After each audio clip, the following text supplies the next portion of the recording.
Amanda Land, Amanda Land, Amanda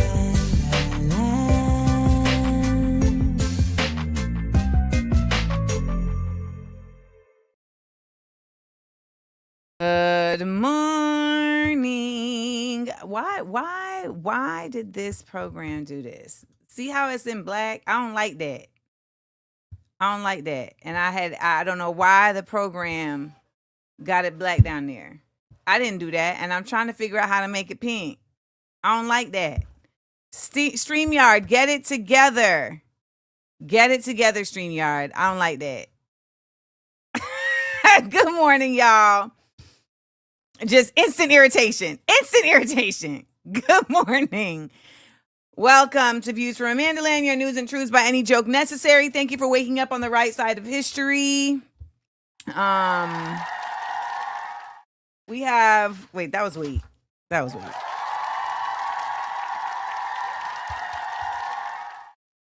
We have a great show today. We have Nelcy Garcia of Proyecto Faro joining us today. They are a immigrant-led grassroots organization based in Rockland County, New York. So she's going to be joining us today to talk about these deportations and also the work they were doing even before that. You know, like, I think it's really important to not just center the cray-cray that's happening now. Like, there was work that was being done. There will be work that will continue to need to be done. That sounded weird, but it's right? There's work that will continue to need to be done. I have to take this off the screen. It's annoying me so much that it's a dark colored. Not that I don't like dark colored, okay? Because we know that I like dark colored. But I want my aesthetics on here to be a brighter color. Like, that's just what it is. But good morning. Also, can I just shout myself out real quick? Because I'm getting really good at writing this show under pressure.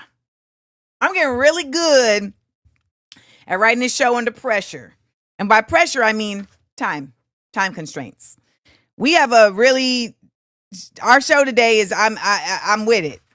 We're going to be we got to talk about Netanyahu and his corny, terrible person self down in DC. We also got to listen to Bisan. She's got some things to say, and we're going to listen. The DOJ is shaking folks down like they the mafia, and it's not making mainstream news. We got to talk about that. Also, we're going to give you an example of some high quality whites.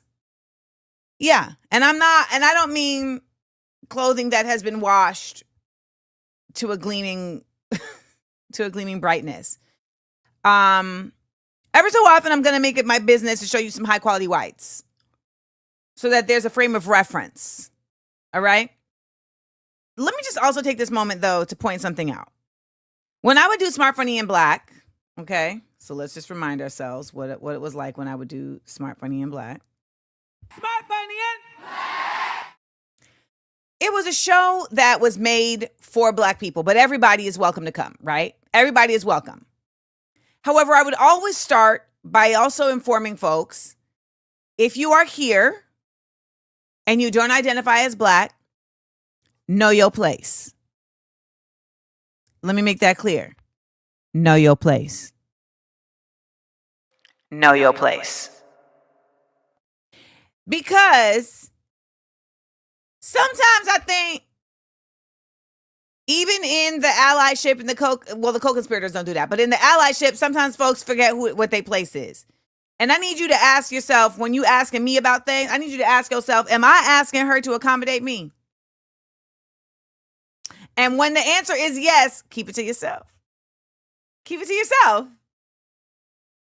yourself. Don't ask me to accommodate you. Okay?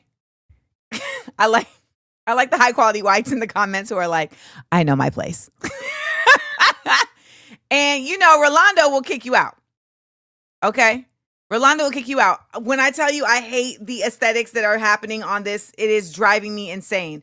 And I'm going to have to tell StreamYard that they're pissing me off. we're gonna have to kick you out because don't make me labor for you. You know, don't make me labor for you. When I'm creating and I'm doing something, I'll let y'all in, and then y'all be like, "Can you?" No, I will not. So if it's not working for you, just let it not work for you. Okay. And maybe there will be a day where that's not necessary, but this ain't that day. This ain't that day. I saw a white lady today. Right, Patricia? I don't like that. Look at it. I don't know if I like this. I'm gonna have to get accustomed to it, but I don't like it. You know I don't like change that I didn't cause. Okay. But I saw a high quality white today, an HQ dub on the internet, and she was like, I realized at the protest that there weren't any blacks and there weren't any browns there. There weren't any black and any browns there. And I was like, what is this? And then I saw all these old white people, and they were all there just having a great time. But I was really confused as to why there were no cops there either. And then I realized the cops weren't there because the black and brown people weren't there. And so that's how we remain safe, not having black and brown people around, because the cops are only here because the black and brown people are here and they're going to cause trouble. Correct. That is the math. The math is mathing. Like, they was there, but they was like eating corn on the cob and corn dogs. You know what I'm saying? Like, the cops was there, but they was doing the dunk booth. They wasn't there to turn up. So, yes, white woman, she put it together. But then what made her a HQ dub is that she followed that by saying, stop asking black and brown people to be out here at the protests. It's our turn. Thank you, HQ dub. Thank you. High quality whites. They're necessary. Y'all are necessary. Don't get it twisted now. It's necessary to have an HQ dub. I acknowledge that. Okay? So don't think we're in a world where racism exists. So it's like an HQ dub is another way of acknowledging like what I consider to be co-conspirators. Co-conspirators are the folks who are like, officers, please speak to me. You don't need to speak to them.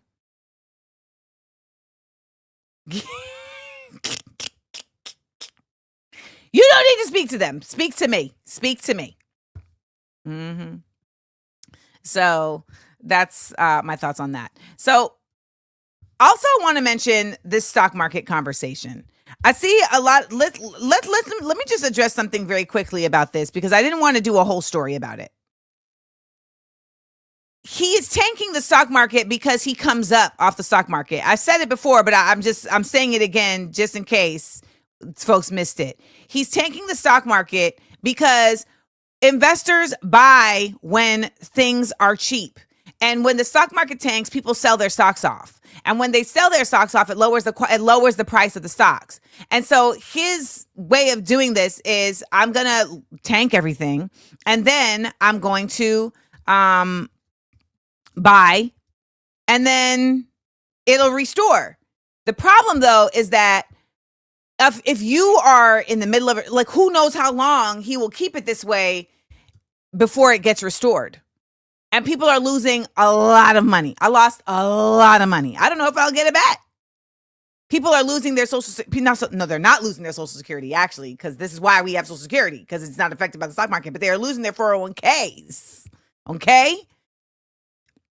They're losing their 401ks. People who have stock in, their, like, some people, like, part of their, what's it called? Part of their income, part of their salary is shares. So, yes, as Miss Latia points out, he's doing his boys a solid. The other part of this is that this is also a version of destabilizing that has been happening all over the world because of America. because of the United States. And so after you do that to everybody, well, who's left? Us. And they're using the same tactic all over the world. They destabilize, and then they put what they call peacekeeping forces, which is really just the military. They put them in place, and they're not peacekeepers, they're suppressors. I am sorry that a piece of my egg just presented itself on my lip. I apologize to y'all for that. It was a straggler, and it made an appearance, and it was a paid actor, and we got rid of it. I'm sorry. My mouth just became the peacekeeping force. However, so they create these militarized, they destabilize, they create a militarized scenario that then suppresses everybody who's like, hold up, what's going on here? That's what they're doing here in the United States. Expansionist policy, like Reese says, the imperial boomerang, all of it. And let me just tell y'all, I just watched all of the Star Warses. By the way, episode 9 was kind of trash, right? I know they had to do it. And I was annoyed the whole time that a white lady had to be the savior. It's always a white lady who's the savior, and the white lady don't never be the savior, y'all. If white ladies were the savior, let me tell y'all, for all you HQWs out here, if y'all really want to be the savior, it is white women who have made the most gains off of DEI. So they should be the ones fighting the hardest for DEI.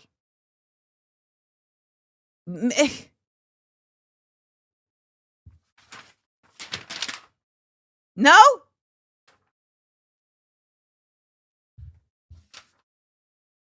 That's how that should make sense. I stopped watching Doom because I realized this was another situation where a white man was going to act up. I stopped watching Doom because I was like, this is another colonizer situation. And I can only watch so many colonizer situations, and I'm preparing myself for a Game of Thrones rewatch. This will be my third. I'm preparing myself because I know it's going to be so enjoyable. I keep thinking back on moments in Game of Thrones like it's like an old friend that I'm going to see again. Like, mind you, they're all terrible moments. The Red Wedding is a terrible moment, okay? When she pulls back Roose Bolton's sleeve and sees the chainmail, she's like, oh, this ain't a wedding, it's a massacre.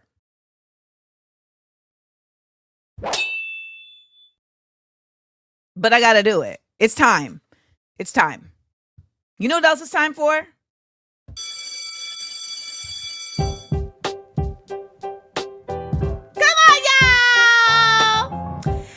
All right, folks, we're going to get into it. Come on, Amanda Landers, here to learn. Drop in and tell me where you're watching from. Let's get it. Let's shout out some cities, states, and countries. Amanda Landers, here to learn. Drop in and tell me where you're watching from. We got D.C., Kansas, Fairfax, Virginia, Winterfell, San Diego, Jonesboro, Georgia.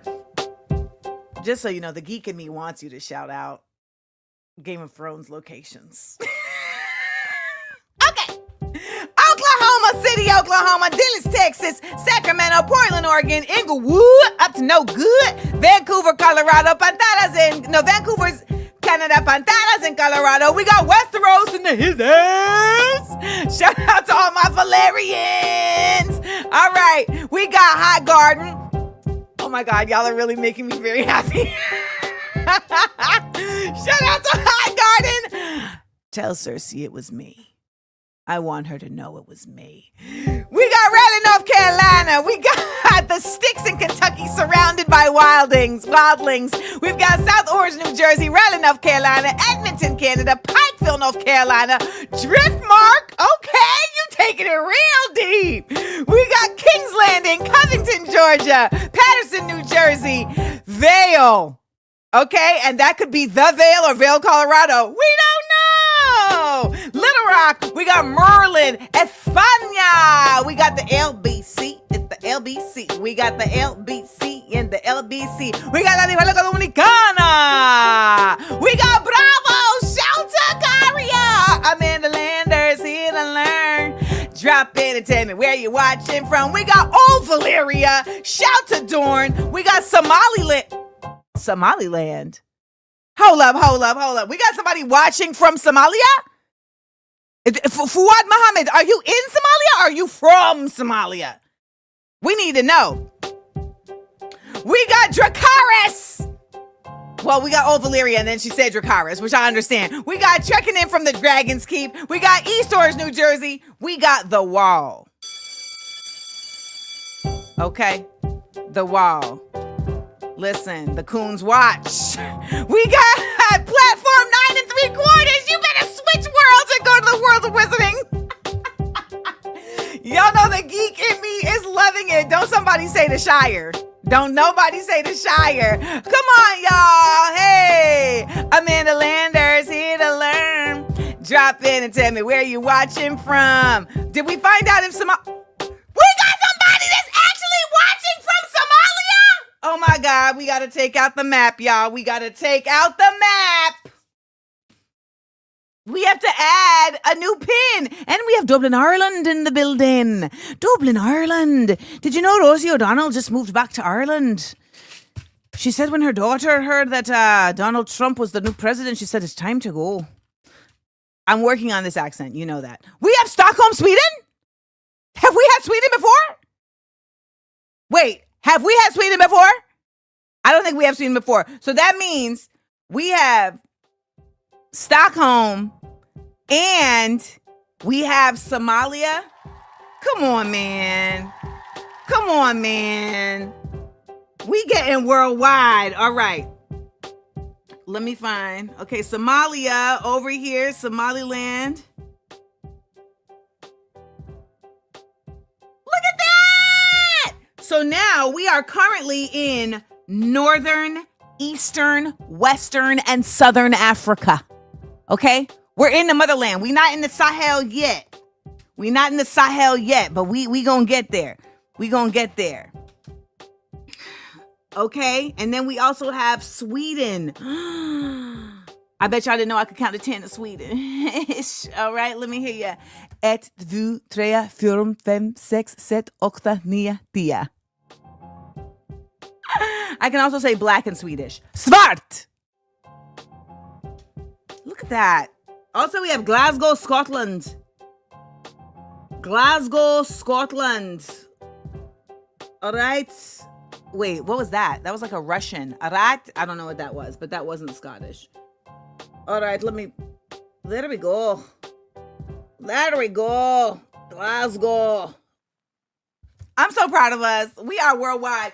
Also, I don't know if I had Kansas on here before, but did I? Yes. So for states, we are missing New Mexico, Wyoming, South Dakota, North Dakota, Nebraska, Iowa. We don't got no Wisconsins in here. We got to have Wisconsins in here. Oh, Somaliland is not Somalia. Okay, so what is Somaliland? Okay, teach me. Teach me. Somaliland is not Somalia. What is Somaliland? Get me together. Is Somaliland is a whole other country? Let me Google real quick. Don't let me be up here looking like an American now. Somaliland versus Somalia. Somaliland is a self-declared independent republic in the Horn of Africa, while Somalia is a federal republic that includes Somaliland but does not recognize Somaliland's independence. So it is an autonomous region in northern Somalia, which broke away and declared independence from Somalia in 1991. No foreign power recognizes Somaliland's sovereignty, but it is self-governing with an independent government, democratic elections, and a distinct history. Okay, so that's very specific. You know who has family from Somaliland? Raquel. So shout out to Raquel. So we just learned something. So it's not Somalia. It's not Somalia. It's Somaliland. I know that's not my place to say this. Maybe if the name was a bit more different, right? But I'm a recognize Somaliland now. Hold on, where's my pen? Let me draw out Somaliland right here. Because you know this is the same map that had the nerve to not acknowledge Palestine and we had to draw it in. All right, it's in the Horn. All right, there it go. All right, you on our map. Amanda Land, a nation of power, acknowledges the sovereignty of Somaliland. Can we be in the UN? Can Amanda Land be in the UN? We'd last a day in the UN. A day. Get them out of here. Okay, we're running a little behind, and our guests are here. We're running a little behind, so let's do our word of the day real quick. Let's get into our word of the day. Where's my 11th and 10th grade word file? Hold on. Oh, I missed my drum. All right, our word of the day is summarily. Summarily. Okay? SUMMARILY. Summarily. Summarily means without delay or formality. Without delay or summarily. Without delay or formality. Summarily. Without delay or formality. Is that an adjective? Summarily. They did it summarily. I got to look that one up. I don't think I know that figure of speech. Without delay. Do it summarily. Yeah, that's an adjective. It's an adverb. Adverbs have always eluded me, y'all. Always. They've always eluded me. Adverbs. It's like, what is an adverb? Is an adjective that describes a verb. Yes, but that's always something that just kind of gets outside of my realm. SUMMARILY,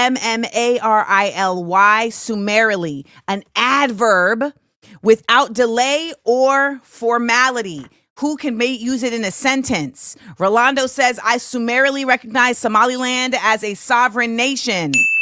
Yes. Jay Sharp says this country is being destabilized summarily. God, that hurt, but yes. Nan Garvey says she spoke up and was summarily dismissed from her job. We know about that. They constantly try and accuse that of happening to me. I have not been quit from my job for speaking up. I've never been fired from my job for speaking up. The LA Jones, Lavon, that we need to summarily boot this administration out the door. Okay. Let's see. D. Williams says, I summarily changed the channel when Clown was shown lying again. We all know who Clown is, even though that little emoji is not orange. Joni says, Donald Trump has summarily dumped our Constitution in the garbage can. The accuracy. Andrew Jones says, we summarily all know that Amanda Lane roll call is the best in the game. Yay! Casey Carnahan says, all I know is a verb is an action. Too slow this morning. That does not use summarily, but that is accurate. And who else? I didn't realize you bought here in not your okay. I summarily quit supporting I summarily CO voice of dissent, power to the people, who has praying mantis emoji. By the way, I saw a scroll of so many beautiful praying mantises on the internets. And it was like, I think I'm about to be into praying mantises. I summarily quit supporting McDonald's when I saw them supporting the IDF. That was a lot of supporting in one sentence. All right, let's get one last one. Well, this is a nice one. This is a sweet one. Let's go to Hamid in St. Louis. I summarily set my mind to empathy, compassion, and kindness each day. You do, Hamid. You do be doing that. You do be doing that. I want to get a strong closer. Actually, you know what? This is perfect for what we about to get into. Petty Idol says they summarily deported American citizens and will face charges for such. Nah, I don't know if they're going to face the charges though. That's what I don't know if they're going to face the charges. And that's part of the problem. The only charges is going to end up coming from the people. But the people ain't mad enough yet. It's not going to be until the people's like friend or like their gardener or like somebody that they rely on. That's when it starts to turn up, because Americans have a lot to learn about humanity.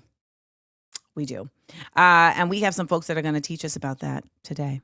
All right, from Proyecto Faro. So let's get into our level up guest for the week. Amanda Land.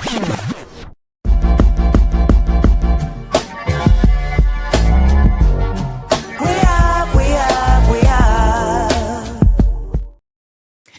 All right. So we are bringing on to the stage Nelsie Garcia. Nelsie, you didn't put your see, this new thing didn't put your name up. You see? I follow directions. You do. Okay. Nelsie Garcia de Leon, MSW, and Liz Roberts of Proyecto Faro. Welcome to the stage. Welcome to the show. Y'all, Nelsie been here since 10 o'clock. Okay. Nelsie been here since 10 o'clock. Like, when we getting this going? I'm Dominican. I'm always late. So for this, I needed to be on time. Okay, well, I appreciate you so much. Proyecto Faro is an immigrant-led grassroots organization allied with immigrant and non-immigrant religious and secular communities and organizations to build support for and action among those in Rockland County, New York, who feel insecure due to their immigration status. And they strive to create solidarity across boundaries of legal status, country of origin, and religious affiliation. So thank you all already for your service. I want to play a video real quick that just highlights some of the real life experiences that people are having with the current administration's deportation and their deportation practices and the ways in which they are actively terrorizing people, and what your organization works to help people know how to handle. Hold on one second.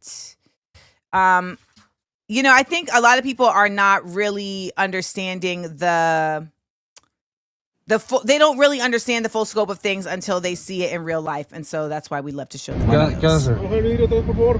See, I got you, sir. Where you come from? I don't answer any questions, sir. I'm sorry? I don't answer any questions, sir. Oh, you don't want to answer any question? Are you a U.S. citizen, sir? That one you do have to answer. Actually, I don't, sir. Yes, you do. Are you a United States citizen, sir? You think I have to answer that question? I'm asking you. Yeah, I know you're asking, but I'm not obligated to tell you, sir. You know why, though? Because I haven't committed any crime, sir. Nor I'm gonna commit any crime. Really? Yeah. Well, let me tell you something, sir. What, sir? You're wrong. Okay? Here, point the camera to him just in case he wants to violate my rights. Just hold it right here. All right. You guys have a nice day. Thank you very much. Thank you for your time. Yeah. Have a good one. Lyons is in Chicago. What are you doing here, bro? Police. Get out of my house. Leave, go. Okay. Go. And who are you? Stop harassing, bro. Leave. You guys gotta go. So- You got my door open? Are you guys knocking, or are you just trying to knock it down? Is this your house? This is my house. I live here. What's your name? Don't worry about my name. You gotta get up out of here, dude. It's time for you guys to go. Okay. Okay. All right. You guys can leave. Thank Have you. a good day. Stop trying to break into people's house, dude. Oh my God! ICE agents swarmed a vehicle on Monday in Spokane Valley, breaking its windows and forcibly arresting 2 people. Kayla, who was 7 months pregnant, repeatedly asked agents to show a warrant, but they refused. Her husband was in the process of obtaining a green card. ICE said there were active charges for their arrests, though their attorney says there is no warrant in the system.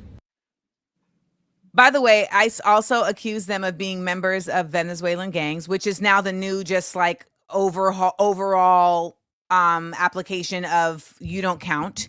And by the way, also the Supreme Court has lifted a court order blocking President Trump from deporting Venezuelans under a rarely used 1798 wartime law. And according to a 60 Minutes investigation, of the 238 Venezuelan migrants flown from Texas to the mega prison in El Salvador, a vast majority of them do not have a criminal record. So right now, Kilmar Abrego Garcia is the face of this. However, there are many individuals who are not named yet who are also facing the same terrorizing. And this is a nationwide issue that nobody was protesting at these hands-off protests, which pissed me off, by the way, because they're like, hands off our Social Security. I'm like, yeah. But also, hands off the human beings in our midst. So I'm off my soapbox. Okay. Liz and Nelsie, please tell us about Proyecto Faro, how you all began, the work you're doing, how people can support, all the above. Well, thank you so much for having us, first of all. We're very glad to be here, to be able to showcase our work and hopefully get people to feel more empowered to be nice to each other, whether you're black, white, yellow, brown, religious or not. I think one of the things that we can consider everybody, it's a human, and that should be enough to be able to, for us to be kind to one another. Just quickly, Proyecto Faro came about 2016, 2017, during the first Trump administration. But originally, it was really because there was a hurricane in our area that a lot of people lost their homes, and they had to organize and really get a group together. And so that's how Proyecto Faro was born. And also because of the Trump administration, the first administration. And Liz, you can talk more about it. Yes, Charo Ureña, who was our founder, was involved in getting those folks who were displaced by Hurricane Sandy the support they needed from the state, because FEMA was dragging its feet. So until the very last person got their relief checks, they weren't going to stop. And so there was a whole community that had sort of come together of progressive folks to support those displaced folks. And when Trump was elected, Charo said, we need an immigrant-led organization that's addressing, these real threats and these real terrors that folks are experiencing because of the policies they were trying to roll out then. And so, we, have as our focus social change and organizing to make change. But in the sort of immediate moment, there's just real need. So we began doing a bunch of things related to material support, making sure people had clothing, had food. If people were facing deportation or lost a breadwinner, that there was support. And our first program was a legal empowerment program. And Charo and some other folks got some training to do legal empowerment work. They, we didn't have lawyers, but we were also connecting folks with lawyers from a partner organization who now we work very closely with, the Center for Safety and Change. But the idea was that immigrants should be taking charge of their cases, whatever the direction of the case. And so if it meant that they didn't stand a good chance of asylum, that they should know those things, and that they should figure out what their alternatives were. And we still have an empowerment focus of our legal support work.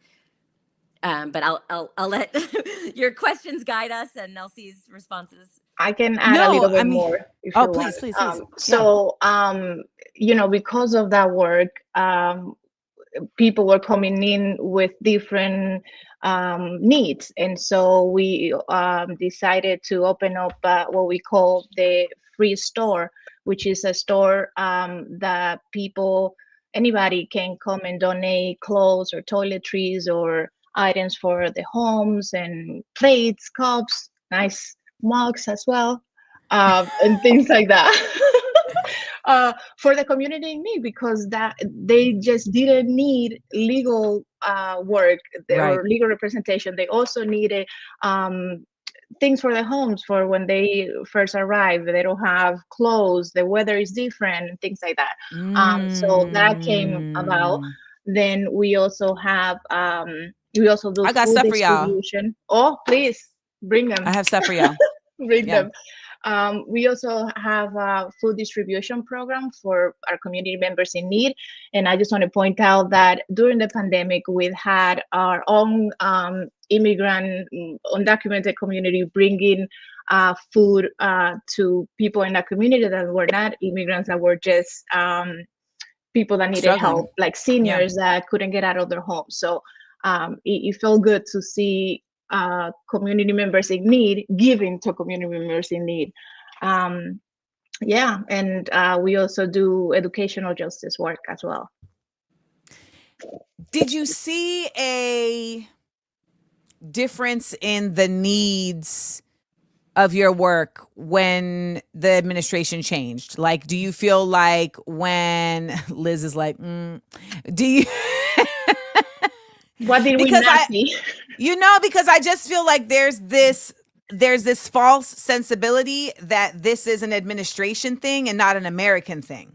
And so I'd love to hear if I'm right in that assertion from you guys who are on the ground. Like, do you feel like during the Biden administration, the necessity for your work was alleviated at all?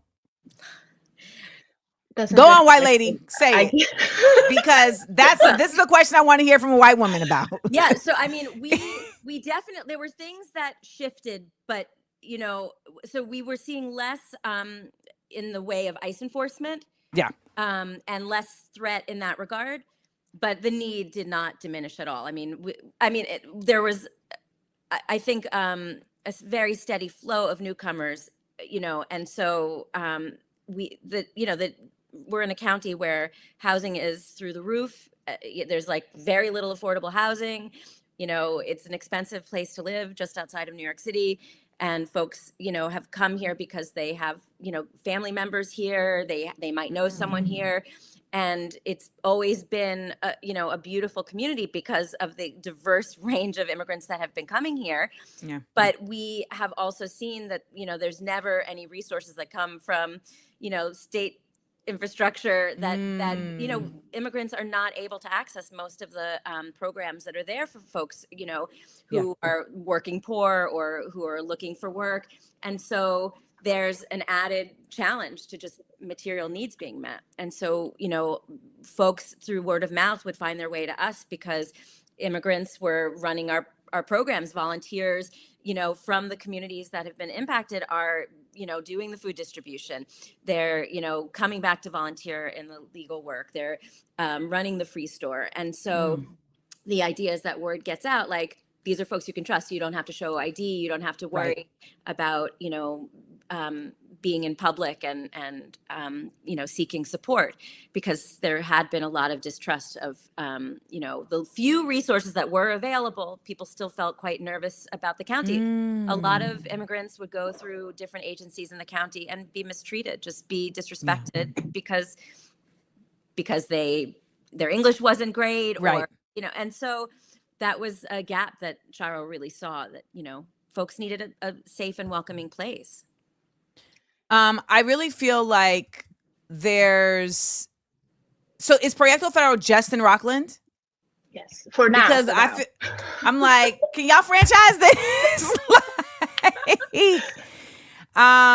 Because I wonder in the onset of things now, how are you all managing in terms of being able to even be as supportive as you would like to? Like, what are your immediate needs? That's a good question. So we, as you know, we are a grassroots organization. We relied on people in the community, small businesses, and just people who are, who have the capacity to help out financially, for us to be able to do our work. We have a lot of volunteers, but we also have a lot of overhead that we have to pay, that comes from us fundraising, really. Well, and just rent and utilities and all the things. But in terms of need right now, because of the new, administration, the return of the terrible Trump process of xenophobia as policy, we basically are, needing to train as many community members, as many allies as possible, and know your rights. You showed these great videos, and what we know is that people's,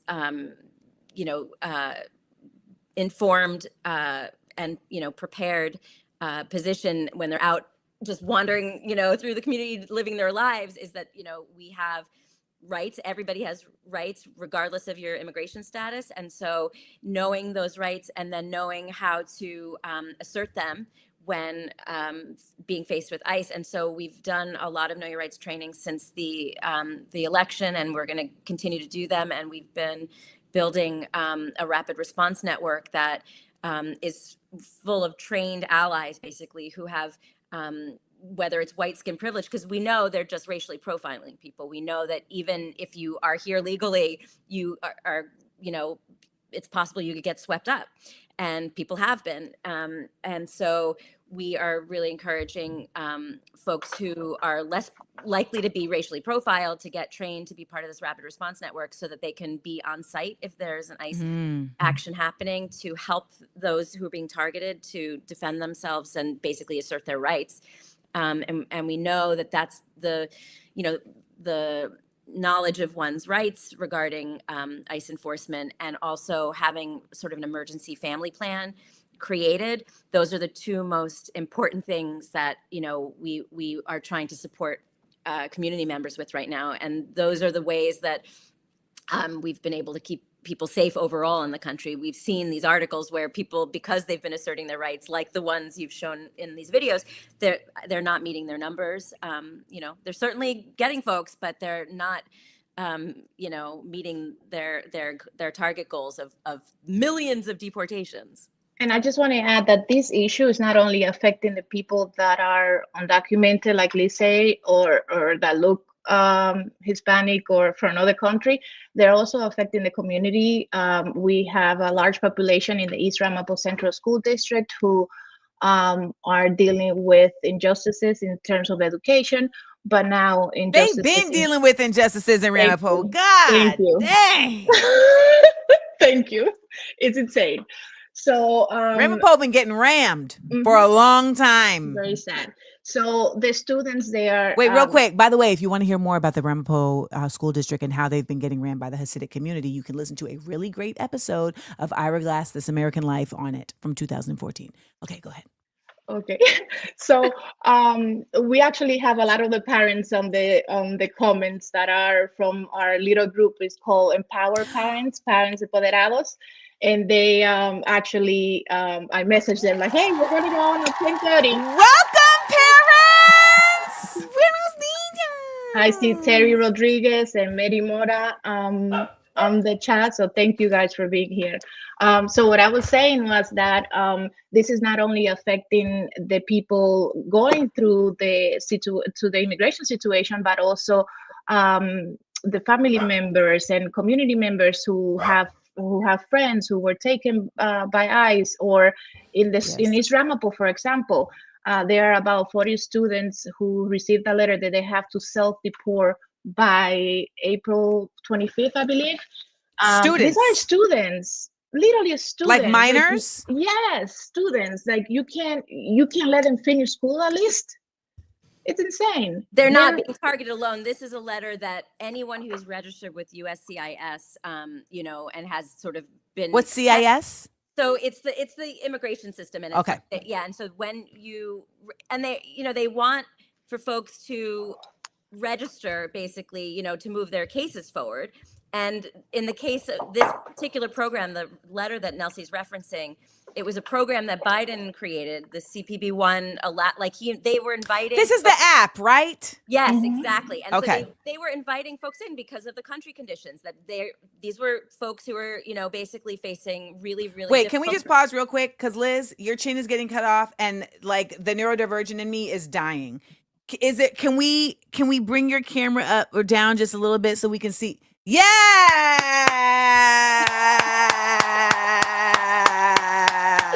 Applause for yes. Welcome, the full face of Liz.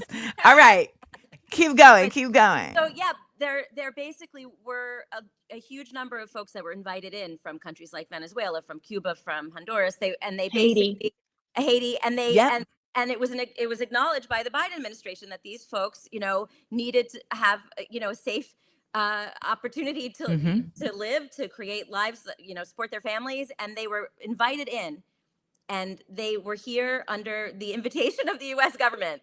And then, of course, Trump has now rescinded this program, and these letters. But he's also criminalized it.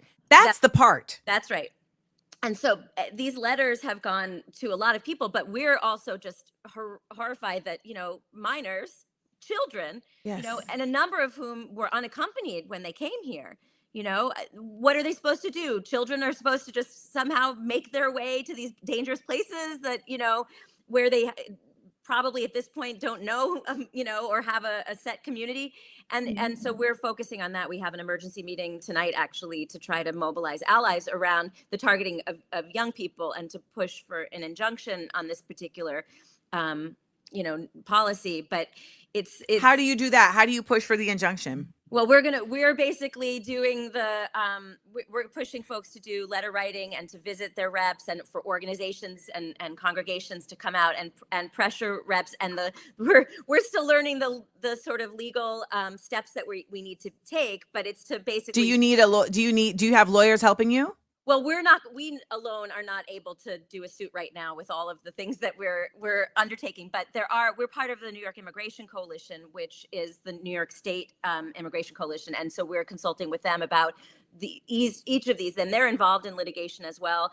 We're a community-based organization trying to make sure that, the needs of folks, of course, here are, and yet many of us are we have organizer brains, and we're thinking like, how do we use the opportunity that we have to educate people about, these human rights abuses and this kind of completely immoral targeting of young people, and to raise awareness that, this is not about criminals. This is really, it's about terrorizing people and trying to,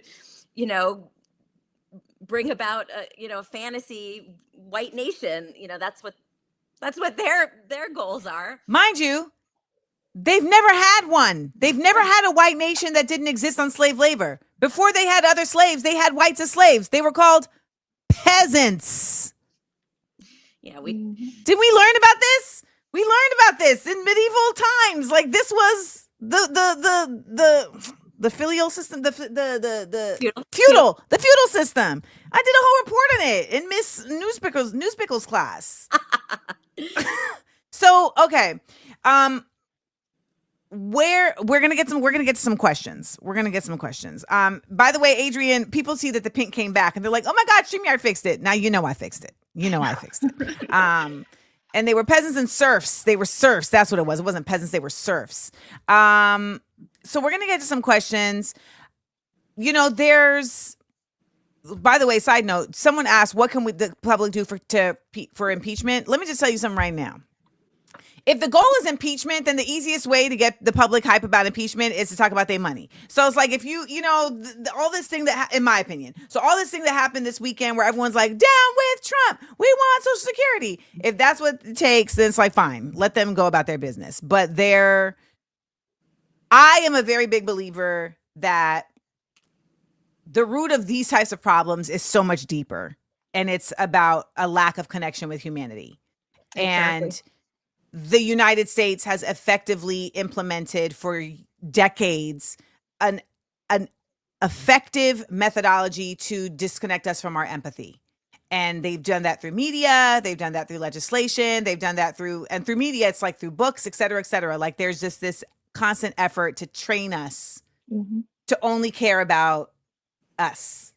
And then making it okay to talk, like making it okay to say things that usually, I don't know, back when I came here in 2005, 2006 for the first time to the United States, it wasn't okay to talk all these crazy things out loud. Like, yes, you can think it in your head, but just making it, just having a conversation about, all these bad things about other people. Mm-hmm. Like, why is it okay to do that?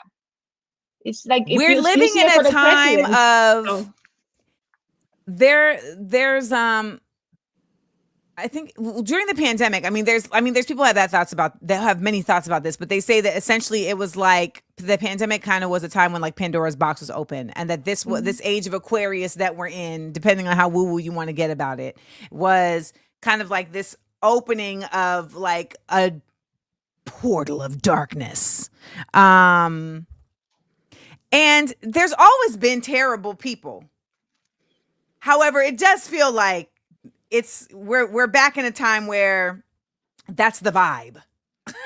It's always been a white supremacist and settler nation, and until we reckon with our history, the institutions are not, we have to transform the institutions. And so, it doesn't matter whether you have a blue hat or a red hat in office when the institutions have really been examined, and all of those structural inequalities are in place. And so, yeah, it's until we reconcile with that identity as a society, we aren't, really, because there's a lot of pretending, oh, racism ended in the civil rights movement. Mhm. Well, what planet are people on? You know what, Sometimes y'all? Liz Roberts just got dubbed High quality Caucasians here. Very high a quality. high quality Caucasian. You're a high quality Caucasian. You just got an HQW rating. Good for you. Great honor. We don't give that out loose. All right. We don't give that out all willy nilly. All right. Bliss graduated. I'm just kidding. Nelsie said Liz graduated. High quality Caucasians here. High quality Caucasians. I like it. All right, let's go to a question. Cassie Carnahan says, are governors in sanctuary cities able to stop ICE in any way? It's federal, so it's like sanctuary states can and should be, and I am not an expert, but the things that I've been learning through this process, is that there's this kind of a dance that happens, right? It depends. Like we happen to live in a county where we have a real trumper for a county executive, and we have like a super racist sheriff, and we have a lot of MAGA people that are in law enforcement here. And while they say that they don't cooperate with ICE, we have reason to believe that they also are not. They're not actually trying to. They're not involving themselves in like whether ICE is adhering to. Right. They're not helping, but they're also not doing anything about it. A big piece of the Know Your Rights training that we, are encouraging people to do is to document, right? And the documents the films you showed show how when they do violate the law, it's crucial to have that as evidence, because that can actually allow a lawyer to argue for the release of somebody if they are detained. Like the documenting of anything that is done that is not by the letter of the law becomes evidence that could actually protect that person that was targeted. So, if they don't produce a signed judicial warrant, and they just have this warrant from Homeland Security and it's not signed by a judge, and they still take somebody, if that's documented and it's provable that that's what happened, then it actually puts ICE in a defensive position where that person is concerned. And so we can't you can't really trust law enforcement for the most part. We do have some police departments in Rockland where there are immigrants that are on the force who are a little more sympathetic and probably would never want to participate, but they also they do their own thing. They really operate with their own kind of, it seems, lawlessness, really. I mean, because the majority of the time that they try to detain people, they don't have a signed judicial warrant. And that's why knowing your rights and demanding to see a signed judicial warrant with a current date is a huge protection for people. So a judicial warrant, if I understand, is essentially that this has been brought before a judge, and a judge has complied with the evidence that has been presented that suggests that this person is a criminal and thus should be arrested. And the reason why I can't believe I have to say this. The reason why this is necessary is because this is an actual carrying out of habeas corpus, which is due process, and it is a reflection of the actual U.S. Constitution. When there is no actual warrant, which is why when you watch shows like Power or Law and Order, etc., like the reason why they're always standing before a judge like, please give us this warrant, and the judge is like, I can't really do that, you ain't proved it yet.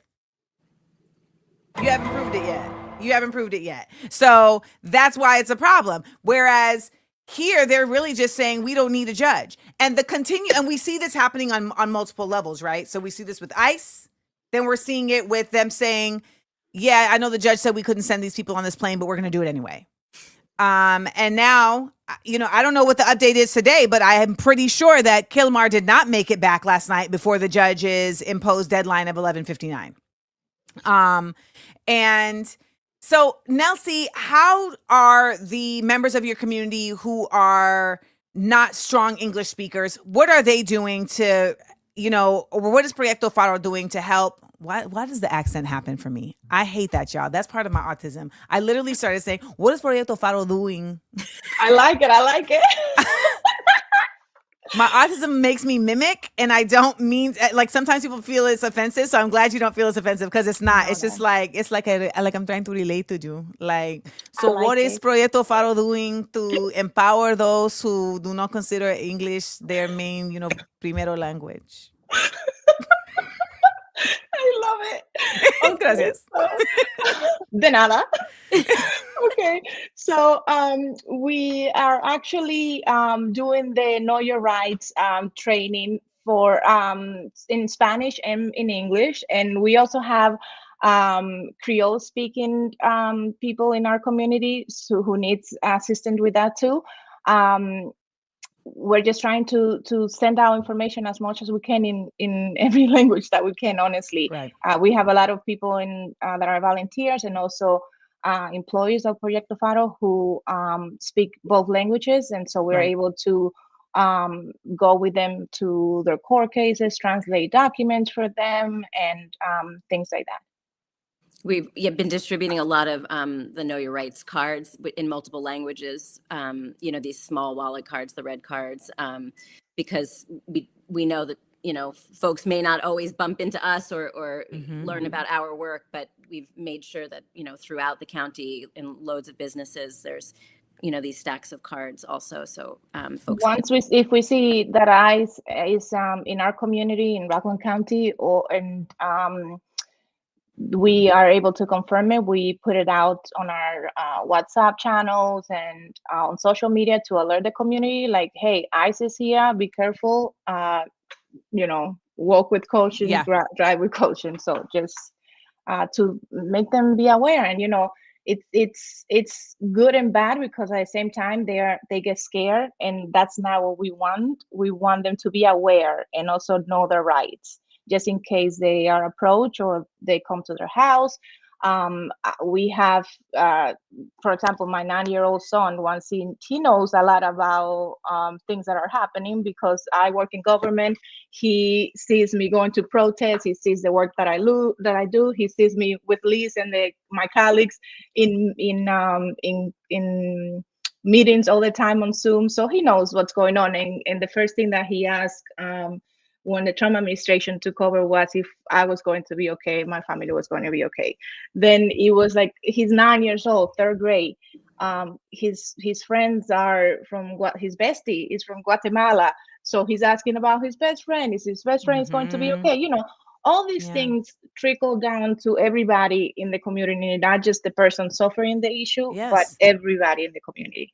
Especially with these Islamopol kids, like it was an emergency call to our organization for Dilcia, who is the other co-executive director, to go into the district by the district to go into the district to speak about know their rights and things like that, like a preparation, because the students were crying, they didn't know what to do, and so this is when we come into play.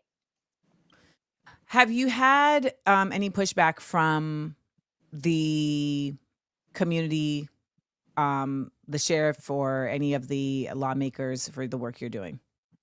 We haven't had anything yet. We did go toe to toe with the county executive a few years ago when they just were sort of making a lot of really xenophobic statements in public, when Eric Adams was trying to have buses of asylum seekers sent to various counties around New York City. And they actually, got an injunction to prevent those buses from coming here. And so we had a big exchange with them, and they, tried to discredit us. We just had an op-ed exchange. And the county executive discredited us. Interestingly enough, because this was a few years ago, this was around the fact that we had applied for county money.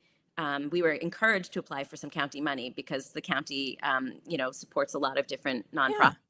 And, we had been getting awards, initially from them. So when we applied for county funding, they had a disclaimer that in order to receive county funding, you essentially had to discount the boycott, divestment, sanctions movement, that was basically struggling, a nonviolent movement to, support Palestinian liberation. And we said, there's no way we're going to discount that, and we didn't make any position about that issue, but they were literally, preventing people, if you don't pass this, Zionist purity, like, test, you don't get county money. And that's how they kind of control the nonprofits in the county from, speaking out about, human rights abuses. Right. Palestinian. Which are multiple, right? Which are layered. It's like, so you can fight, you guys can do this human rights abuse, but you can't address this one. So they claimed in this op-ed that we were anti-Semitic because we of course. Well, I mean, that's at this point, that's a badge. I mean, at this point, it's like it's being misused so gleefully and willfully that it's taken its actual. They need to make an actual real name for when people actually dislike Jewish people, because that word is no longer valid. I mean, that's just not valid. There are people who literally dislike people for being Jewish. And what's odd is that the Zionists be ponying up with them. So I don't get it. Yeah. Zionism means one thing and anti-Semitic means another thing. And yet we were, not even talking about that in the op-ed, but instead of addressing the real claims that the things they were saying were completely xenophobic and dangerous to our immigrant neighbors, that was they didn't have a response. And so they just pulled that one out the hat. And I just want to mention, immigrants, just in 2021, immigrants brought about $30 billion in taxes. And we don't get, they don't get that money back because they can't get Social Security. They can't get a lot of the benefits that they put into. So it's important to know that, because a lot of people there's something before the House, that. I believe. There's something before Congress right now that could change the IRS previously protecting everyone's information. And now they're saying that the IRS is going to be handing over immigrants' information, people who have filled out and paid taxes, handing that over to ICE. And, this is again another example of fascism. I mean, we just have to say it just so it continues to be on record. It's also another way that it makes me concerned. How far does this go? And also, like, the performance of misusing so you want us to pay taxes, and then you're using it to criminalize us. We're literally paying the taxes to not be criminalized, and also because it is a part of the process of becoming an immigrant. Like, they use it in court. Like, look, this person has paid taxes for the past 6 years. They want to be a part of this society, of this community. They are so dedicated to being a part of this community that they've been pouring into it, even though they haven't been able to take the benefits of it. Like, that's been the story.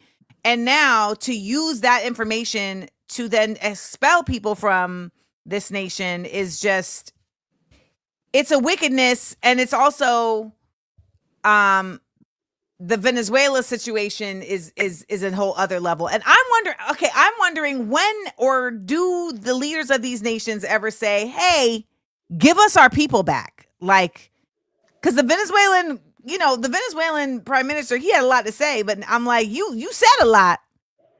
Why aren't you in? I'd have been in El Salvador if I was the president of Venezuela, but I'm not the president of Venezuela. But yo soy no presidente. There is a lot of people that don't have anything back home anymore. Like, for example, somebody called our organization over the weekend. Actually, somebody called me.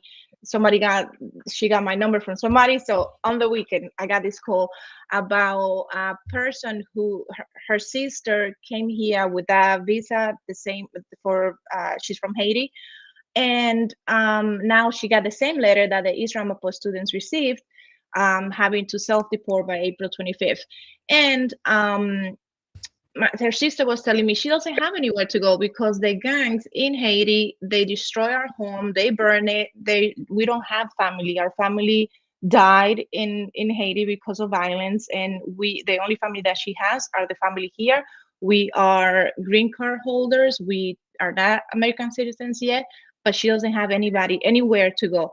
And so how can this administration expect people to go back to their country when there is literally violence going on and There's nothing there's to go nothing back go to. Yeah. And we all know what Miriam says right here, which is that the U.S. government destabilizes, depletes the countries. It makes it to where there's nothing to actually return to. I wanted to ask some questions before we go. So we have Hamid, who says, Ms. Garcia de Leon and Ms. Roberts, what are some culturally specific things that can be donated to help with the unlawful actions being taken against immigrant and migrant families and individuals? That's an interesting question. So, culturally specific things that could be donated, it feels like it's related to the material support, like just that.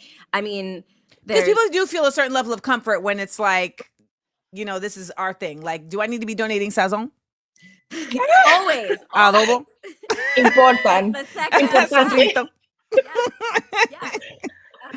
But yeah, the second part of the question sounds like it was really just addressing just these, the aggressive kind of state intervention and trying to remove people. So I'm not entirely sure how those connect. But what are some culturally specific things that can be donated to help with the unlawful actions? I mean, honestly, I think he's just added. He's just contextualizing that these people are facing unlawful actions. The specific people are the immigrant and migrant families. Are there any culturally specific things that can be donated? I think that while culture is important and we never forget about that, these people are a necessity of things that we use every day, like toothbrushes, toothpaste, sanitary things, clothes, coats, sneakers, diapers. We actually had Mom Demand Action in Rockland County do a toiletry drive and gave us a bunch of things that will definitely 100% help our community. We put ourselves to the side to kind of get our necessities together. And I think that's how people are when they first get here and when they're struggling with their lives to make things happen. So anything that you use every day that you don't think of, it's a necessity that they need. I know the thing that gets overlooked often is feminine hygiene products. Yeah. That's the one that I feel like a lot of people don't think about, but that's the thing that is needed all the time, like tampons and pads and tampons. We received a Facebook message from somebody who was using cloth as diapers in the United States in 2025. This is something that my mom did with my 40-year-old sister in Dominican Republic. Something that we take as a privilege or that we don't even think about, other people are like literally needing. Without. Yeah. Last question from Susan Radke, Ms. Seals, and this panel. I live in a very diverse neighborhood, green card holders, asylum seekers, undocumented neighbors. How can I help them without them being suspicious of me? Susan is a high quality white, by the way. Distributing those cards, those red cards, sharing those red cards with neighbors is a really helpful way so that they can also present them if they do encounter ICE. That's a good way to let folks know you're with right. them. I'm down. It's like, I know about your rights and I want to be sure you know about your rights. And so giving those out is really helpful. And even if you're unsure if they have it or not, you can say, hey, this is for you or anybody that you know that is undocumented. That's what I do on my people that I may think something is going on. I just say, hey, can you share with your friends who may need it? Just so that they know. And I know that your question on that question, there was something on the bottom without being suspicious. Don't worry about that. We want to feel welcome. We're people. We want to feel love too. We are humans. I don't think like being suspicious is a bad thing. I think that people want to feel loved and feel like, oh my God, I can go to my neighbor if I need something. I mean, I think that there's just, there is a growing paranoia that should be in place because people are shifty. And so it's like just trying to let people, there was this whole movement I remember during BLM where there was like, white ladies was like, we're going to wear a safety pin on I'm going to wear a safety pin on my lapel to let you know that I think Black people should be alive.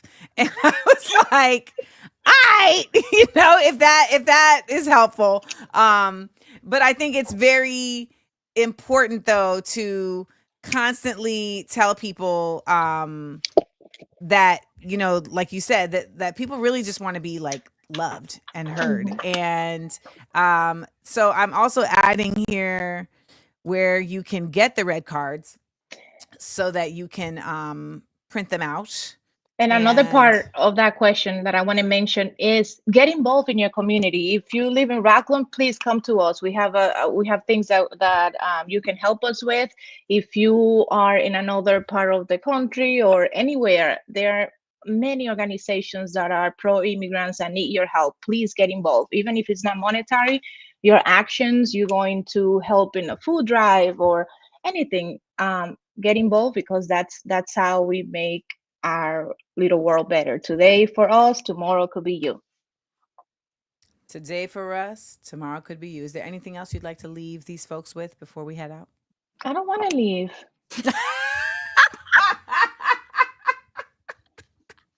But okay, I know we have to. You don't have to leave. I got stuff to talk about. Y'all can stick around and talk about it with me. You don't gotta go. Trust me. I mean, I think Nelsie just said it best. It's that our struggles are so interrelated. And so, before Trump was reelected, all of our focus had been on base building and power building among immigrants, but there's always that material need. So it's, that mutual aid combined with, building leadership among immigrants. And I feel like in general, that's what we need to be doing as communities in this time where so many of us are being targeted for our different identities and political beliefs. So that building community power is very much about seeing that intersection of our struggles and sharing skills and sharing resources and sharing in order to make sure everybody's taken care of materially, because it's a really, this is going to be a long haul struggle, and it's been a long haul struggle, and they're undoing so much that we're going to have a lot of catching up and rebuilding to do. And so the relationships that we build in that process of resisting and of standing up for justice and humanity, those things will be stronger when we're trying to shape things for remedy. It's been 4 months, and look how crazy it has been. So right. People are like, only 4 years. I'm like, it's been 4 months. Like, what are you talking about? My last question for you guys is, have you seen, or have you initiated, or have you been a part of any coalition building with other organizations that are doing this similar work? Honestly, we couldn't do this without other organizations and our volunteers. So awesome. Yeah, we have been involved with many organizations. Liz, you can talk when about I was going to say, and again, New York Immigration Coalition has been a great sort of comfort to us in a time when it's easy to feel alone in our little county, so feeling connected to the work that they're doing, we're part of their campaigns. There's a Care for All campaign in New York that we are working on, which is about getting, legal representation for immigrants, so that just, everyone is entitled to legal representation. So even if you aren't, you don't have status, you should be able to have representation in court. And so for that. And so, the idea of building coalition is so key to not just, survival, but to get to the world that we want. Well, thank you all so much. And the address, I'm assuming that people can mail things to, is available on proyectofaroRockland.org. So I saw people in the chat asking about that.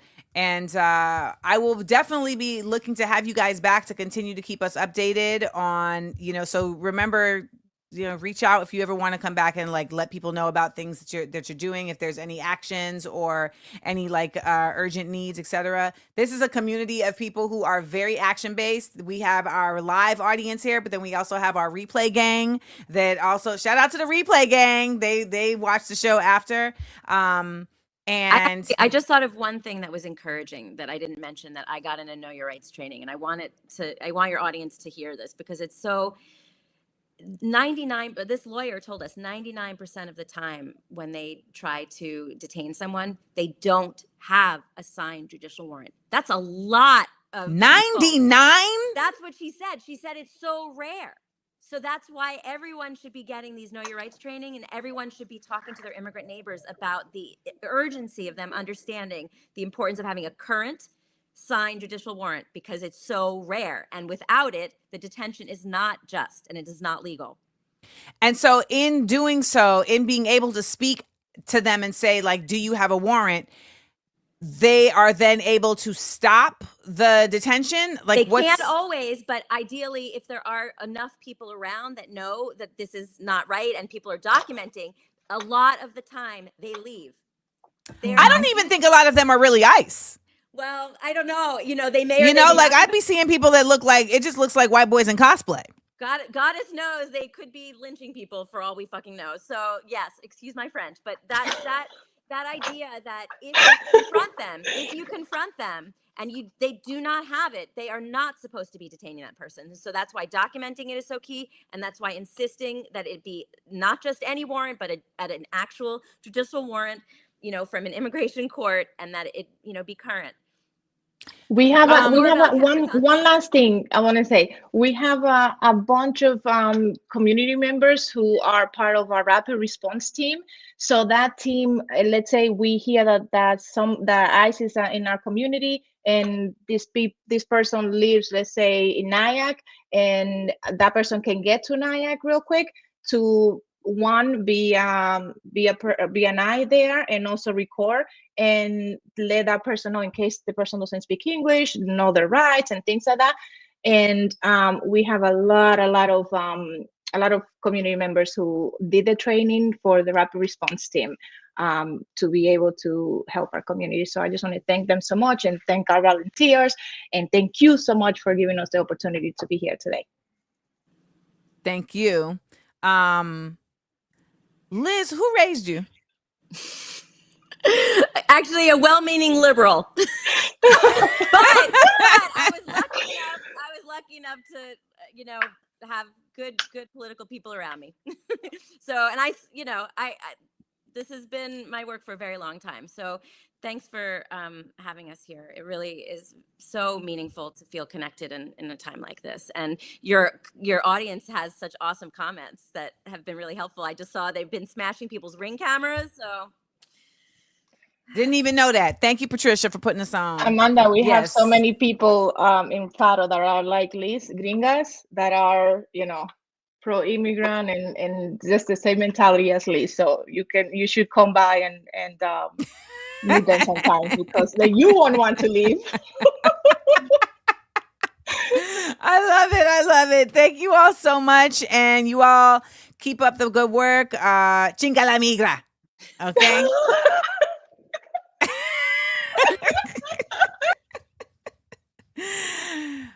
Oh man, y'all see the address right there. Okay. You can also go to Immigrant Legal Resource Center. They have the red cards for download as well. So thank you to both Nelsie and Liz for joining us, and look for the Proyecto Faro, so to speak, of your community, right? Listen, there's so many things that need to be resisted at this point that it can feel like, dang, like, I mean, how do I manage it all? But the reality is that we have to kind of figure out how to manage it all. Why do we only have 56 likes? Maybe y'all was just so locked in. That's what it was. Y'all was so locked in that you didn't think about putting any likes on it. That makes sense. Yeah, they was just locked in, Tandaleo. They was just locked in. That's what it was. I appreciate you guys being so locked into the conversation, though, and actually, because people. Okay, so Patricia sees 305 likes. Okay, someone says 309. Okay, so YouTube is just telling us whatever we want to see. Got it. So what I will say too, though, is that there are just so many needs right now. There's needs for you. There's needs for others. That's why there has to be like time that you take to kind of just like let your brain simmer. because you have to gather yourself around what is going on. And Shamika said, F what y'all talking about. I see 511 people though. So there should be 511 likes. I mean, I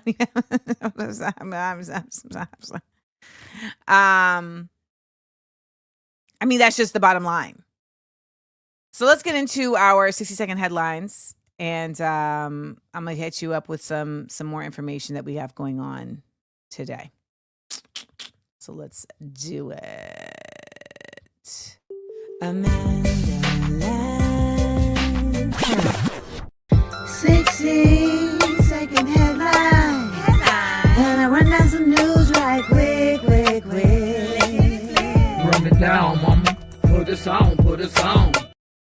Run it down, mama. Put us on.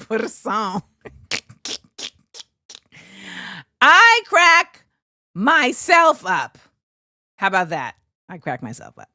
All right, so let's get into it.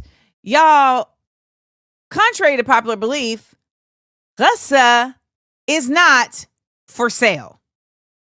This was the most ridiculous conversation, and it was witnessed, and it happened between two ridiculous people.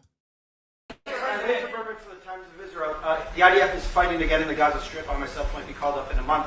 Do you think that's the way to pressure Hamas to get to a deal? And do you think blocking humanitarian aid is also an effective pressure? Well, you know how I feel about the Gaza Strip. I think it's an incredible piece of important real estate, and I think it's something that we would be involved in, but having a peace force like the United States there, controlling and owning the Gaza Strip would be a good thing.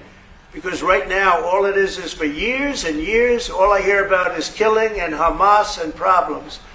And if you take the people, the Palestinians, and move them around to different countries, and you have plenty of countries that will do that, and you really have a freedom zone. You call it the freedom zone, a free zone, a zone where people aren't going to be killed every day. That's a hell of a place. It's you know what I call it, a great location that nobody wants to live in, because they really don't. And when they have good living, real living, where Hamas and all of the problems they have, the level of death on the Gaza Strip is just incredible. So they literally talk about this as if, one, the people there are just random, like they're just like dropping dead. I'm not, it's as if like this is just happening without cause and they're going to come in and fix it. And I could say all I want to say about this, but I think it's more important that we hear from an actual Palestinian who is there. So let's let Bisan do what she does and speak to us. Hey everyone. Do you know what is the most ridiculous thing I've been hearing lately? When yesterday, Netanyahu said to Trump that we are not besieging Gaza. Gazans are besieged. By whom? By whom? And when some Western media posts that food is not entering Gaza, food is not entering Gaza, who is the doer? The food? Israel is besieging Gaza and not allowing anything to enter. This is the longest period that Israel is preventing aids or products to enter Gaza since the beginning of the genocide. No one says this. Everyone is like, someone is doing this, but will not say who. But of course, it's not Israel. And when Trump said that we need the U.S. military to be peacekeepers in Gaza, what? How? You've been supporting Israel with the most developed weapons for 18 months now to kill the Gazans, and now you are the peacekeepers? Oh my God, that's really ridiculous. I mean, how on earth these people are controlling us and determining our future and our lives? And he's saying that owning Gaza Strip will be a good thing, something like this.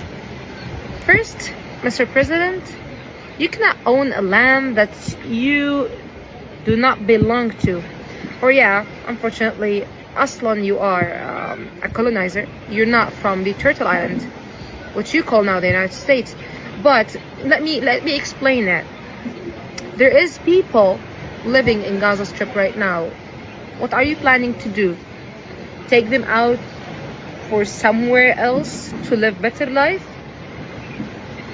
Don't they have the choice? Let them choose. But on the other hand, don't kill them. Don't ruin their lives, their homes. Don't kill their children. And don't starve them. And they will definitely choose to stay here. And maybe they will be generous enough to host you, to teach you what does it mean life, what does it mean being national, what does it mean being loyal to the land and to the home.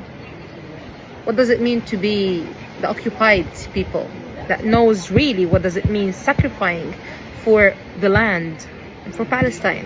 We say in Gaza, بلطوا البحر, tile Gaza's sea floor, the literal meaning, or اشربوا بحر غزة, drink Gaza's sea. Okay, we say this when we don't want to argue or negotiate on anything, but we know that we are the right owners, so we don't give a shit. I'm sorry, we don't care. Stop weaponizing the genocide, because this means that you're not only a complicit, you're not only supporting, you are the genocidal state, you are the genocidal, the doer of the genocide. Okay, stop weaponizing the genocide. And that's it. Get the hell out of our lives and minds. We don't want you to displace us to build for us. We can build alone, even without your funding, without your interventions, without your planning for us. Go plan for your country, for your people. Don't plan for us. That's it.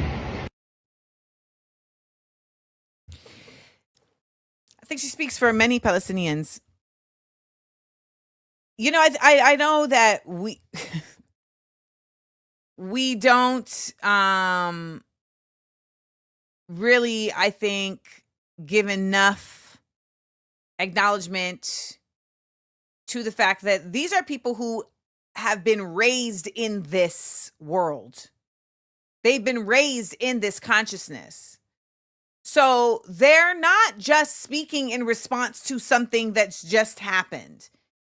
This has been their existence. So they are experts at this existence.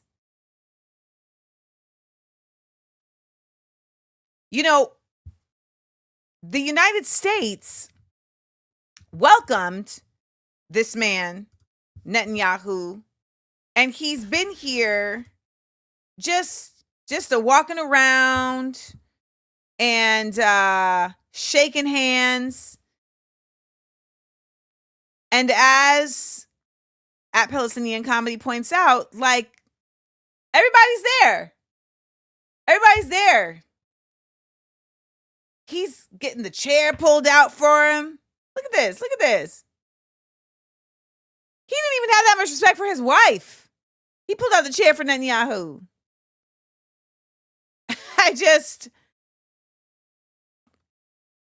I want to just always keep it top of mind that this is absolutely real. What's happening is a complete distortion of complete distortion and a complete disregard for international law. It is a complete in-your-face show of power. It is completely terrifying to me that we've gotten to a point where they're not even pretending no more. They like, we brought him back. Last time he was there, we gave him a standing ovation in Congress. We brought him back. And in that same sit down, he talks about the billions of dollars that have been sent to Israel. And so we have these folks who are out here protesting, saying, don't take our Social Security, don't take our benefits, don't fire us. But they're not connecting the dots. And the lack of dot connection is what keeps this going. They're not connecting the dots. That all the things that they're saying are being taken away from them are being provided in Israel. All the things that they're saying they're being taken away from them are being provided to the individuals who are taking it away from them. The dots are incredibly important to connect, and it's going to mean looking beyond your race, looking beyond your safe haven of non-politicism in order to actually fight for yourself. It's not going to just be single issues that people think. That's what people like to call Palestine. They'd like to call it a single issue when in actuality, it is a real interconnect. It is the epitome of intersectional.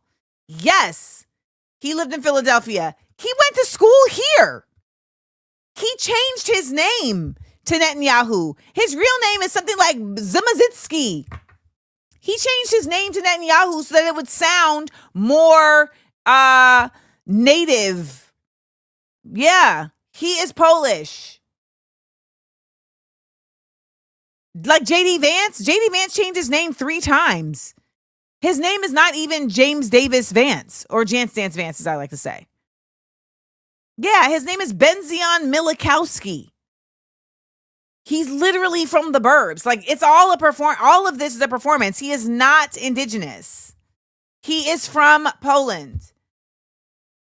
And there are Jewish people who are ethnically Jewish and Jewish people who are religiously Jewish. It is not the same. And the people of that part of the world changed religion over time by who was actually, in power.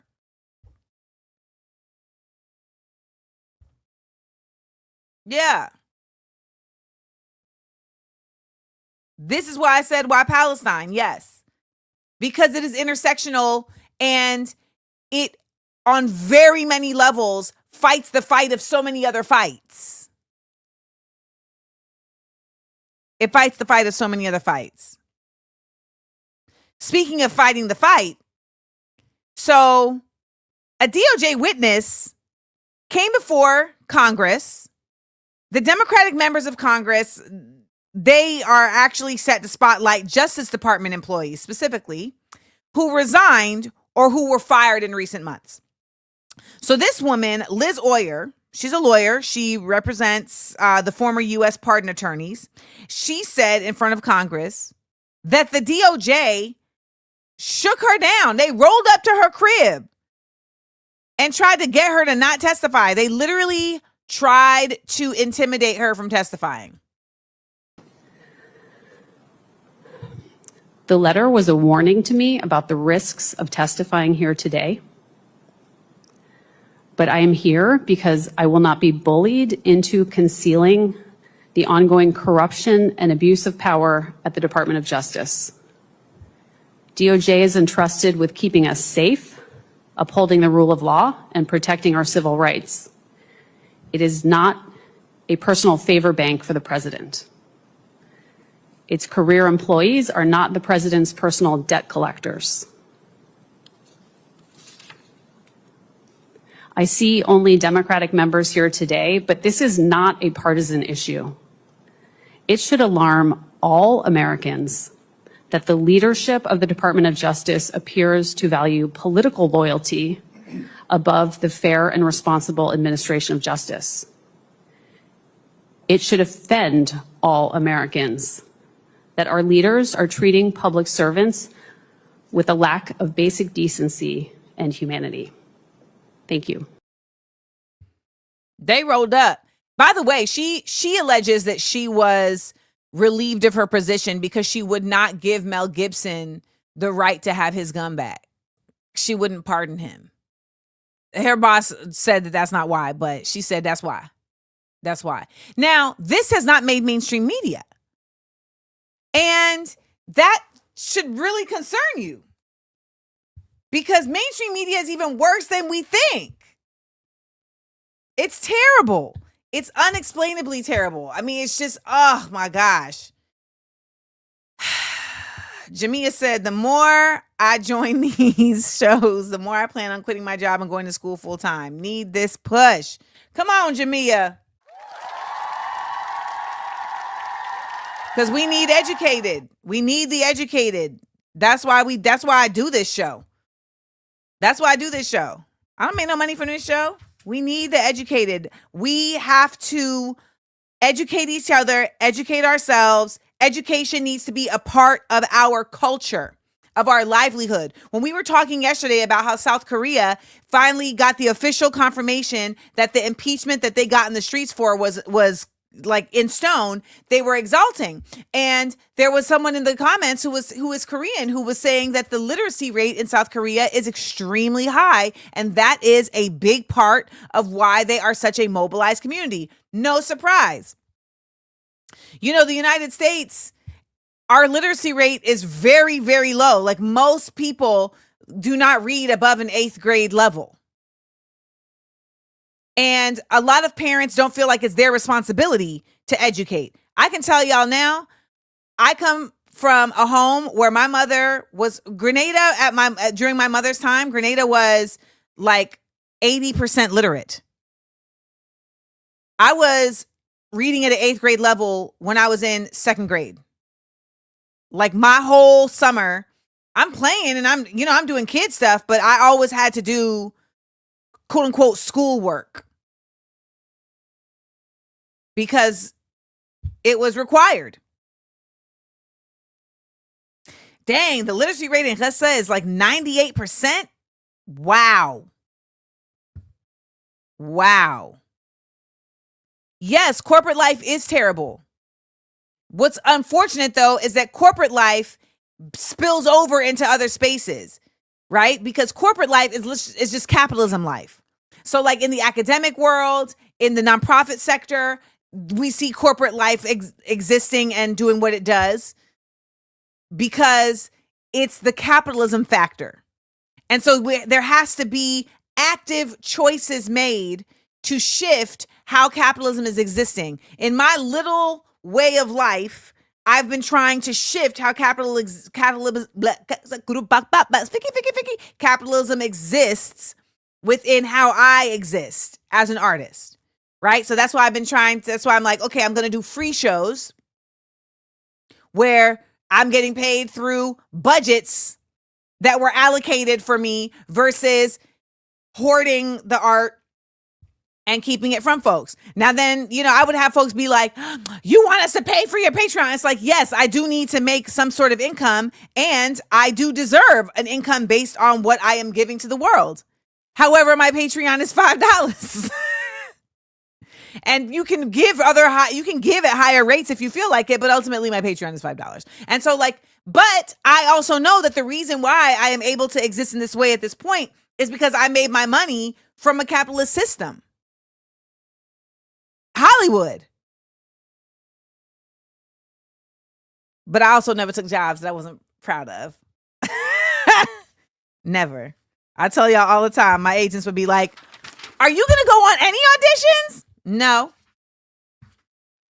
Not for that. Not for that.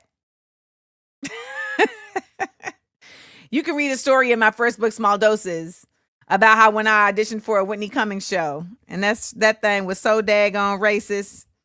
And I eventually just told the auditioner, he was like, you read the role very differently. And I had to decide, like, am I going to get this part or am I just going to have a revolution today? I said, I'm going to have a revolution today. I said, yeah, because it was racist.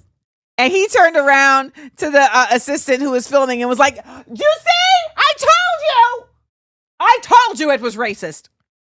I told you it was racist. You know what? Go get her the callback script. Go get her the callback script.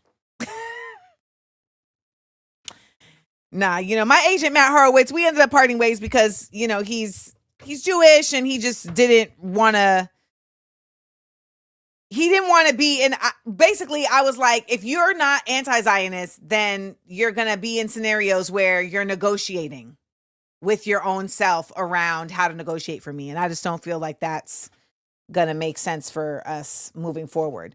But before all of this, I will say Matt Horowitz definitely, he didn't understand me at first, but when he came to understand me, he would fight for your girl.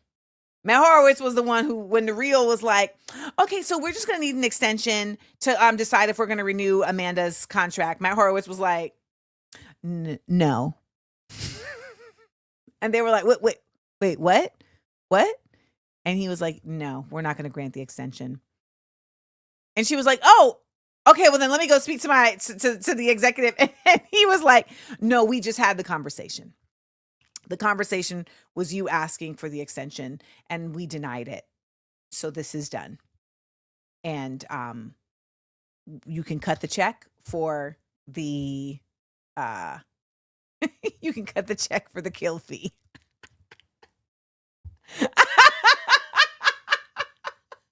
That's how it ended at the Rio.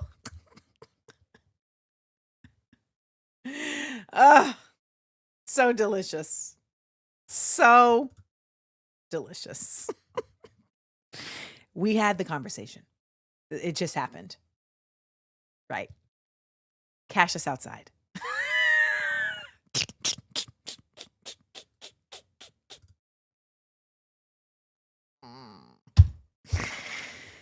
Okay, somebody watched my web series, Get Your Life. Somebody watched it.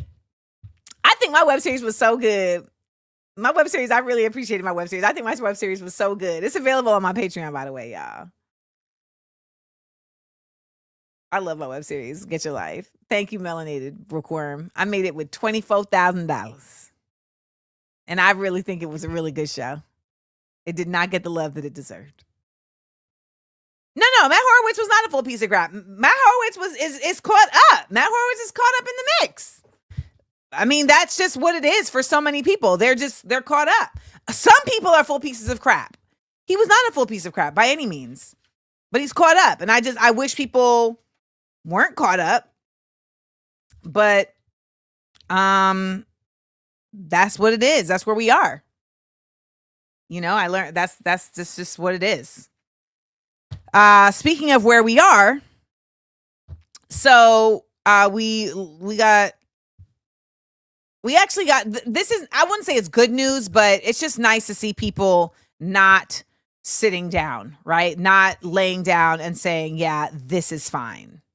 So look at these folks out here in the UK.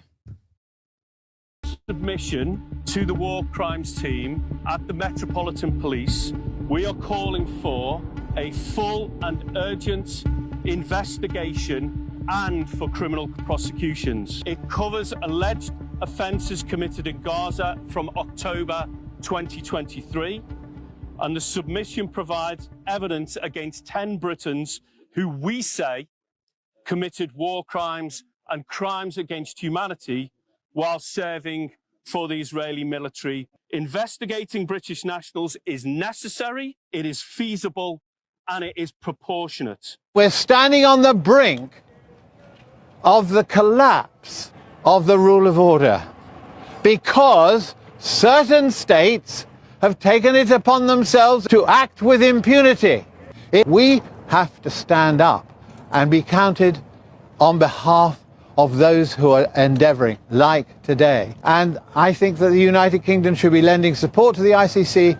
And of course, one thing they should be doing through effectively the War Crimes Unit here is to uphold the rule that we set out in the first place. Very high quality Caucasians here.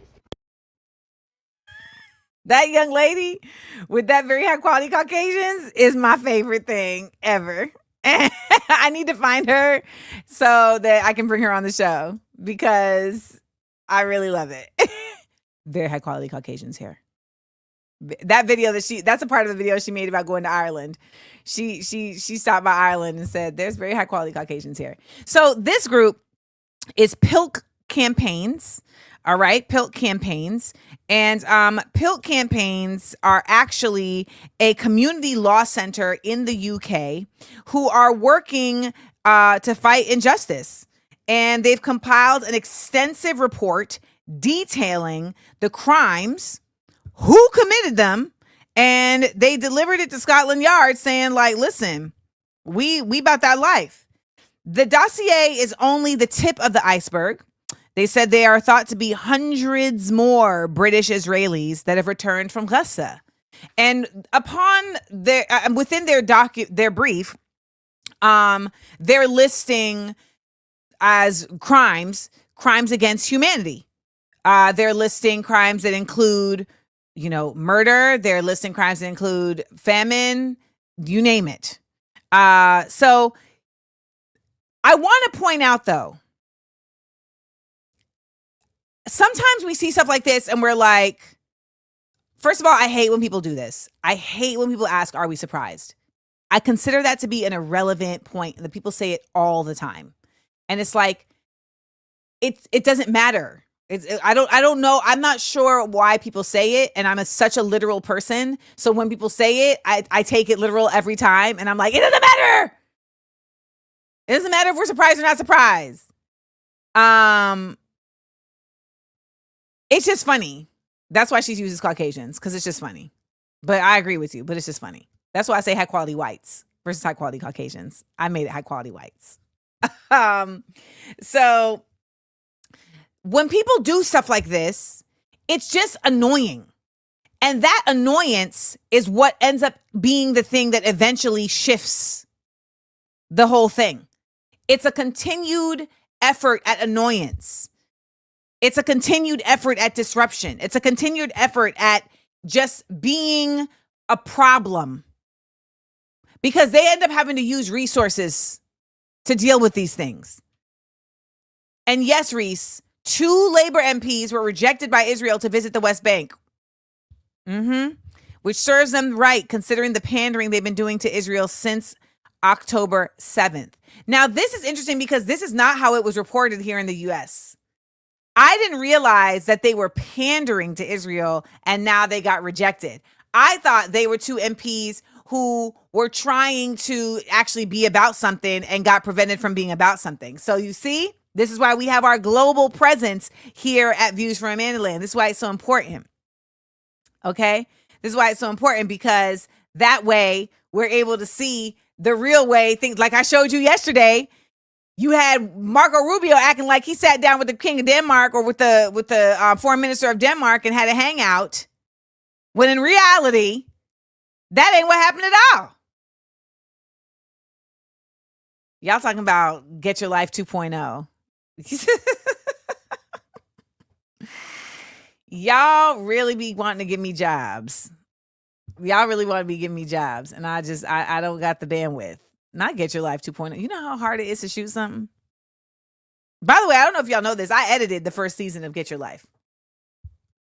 I edited the first season. The second season, we had a dope young director. And then I let her house sit for me.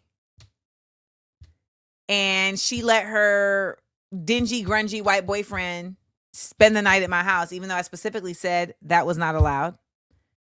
And then miraculously, $4,000 went missing from my house. I had a little stash. And when I asked her about it, she got immediately angry that I would accuse her of such a thing. Immediately. She blew up, got angry that I would accuse her of such a thing. I didn't even accuse her of anything. I just asked, like, hey, did you have anyone at the house? She was like, why? You said I couldn't. I said, well, because I'm missing bread. And she was like, well, I mean, my boyfriend did come over. I'm like, why was your boyfriend at the house? Well, you said he could come. You just said he couldn't spend the night. I'm like, I'm missing money. Then she started going off the handle, talking about how I'm a terrible boss to work for. I was like, even if I am a terrible boss to work for, that ain't got nothing to do with my money being missing. And you ain't said nothing about that before. So why are you talking about it now? What is the conversational? Why is that relevant to this conversation? If you felt that I had been a terrible boss before, then you needed to address it before. Most of the time, people just say I'm a terrible boss because when they be messing up, I'd be like, you're messing up. I will say I've become less of a yeller.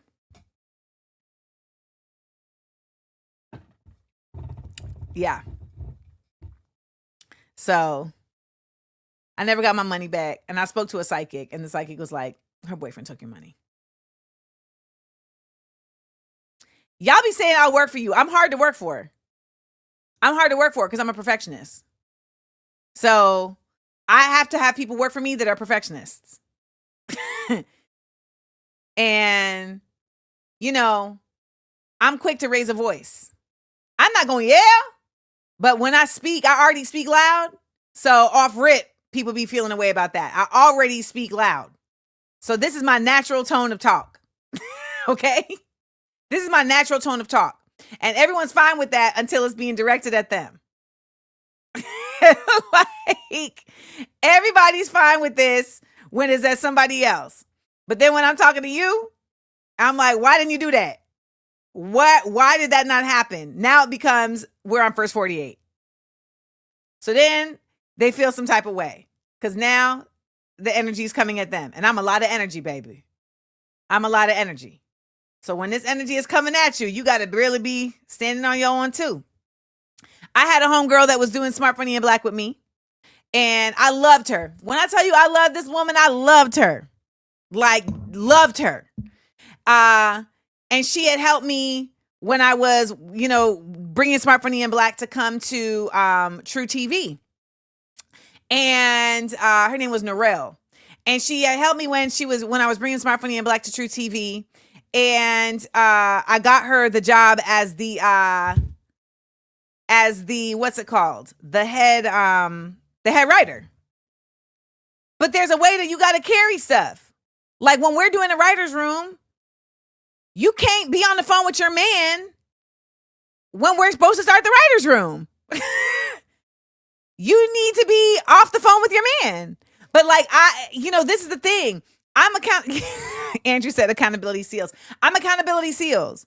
So it's like when I say stuff to people, people take it so to heart. They take it so to the chest, and I know that I've learned about myself that I am a lot of energy. I am not a revolver. I'm a double barrel shotgun. So when I say stuff, it's like people feel the impact of it. And then it becomes, well, you shouldn't have said it like that. And you're too forceful, or, you're not a good leader because you don't know how to talk to people. And it's like, you know what it is? I don't know how to coddle. I don't know how to coddle people. I really don't. And that's really the norm here in the United States. Like coddling people is the way, except if you're on a film crew. And let me just tell you something. On a film crew, they don't coddle each other. Like they really be like, Jim, come on. Can you go fix that immediately? Like, listen, Prentice would start the day. We have a lot of stuff to do today. We have a lot of shots on this shot list, So I don't have the time to make everybody feel comfortable when I'm correcting them. So I just need everybody to understand that. Like, I appreciated that. And so when I had corrected that, when I had addressed that with her, I know she felt some type of way, because some people just feel some type of way anyway if you address them at all. And I don't care what nobody say. A lot of women really don't like other women bosses. They may act like it's about sisterhood and all of that. No, a lot of women do not like other women bosses. That's a hard thing for a lot of people to admit. It is. It's a lot. It's difficult for a lot of people to admit.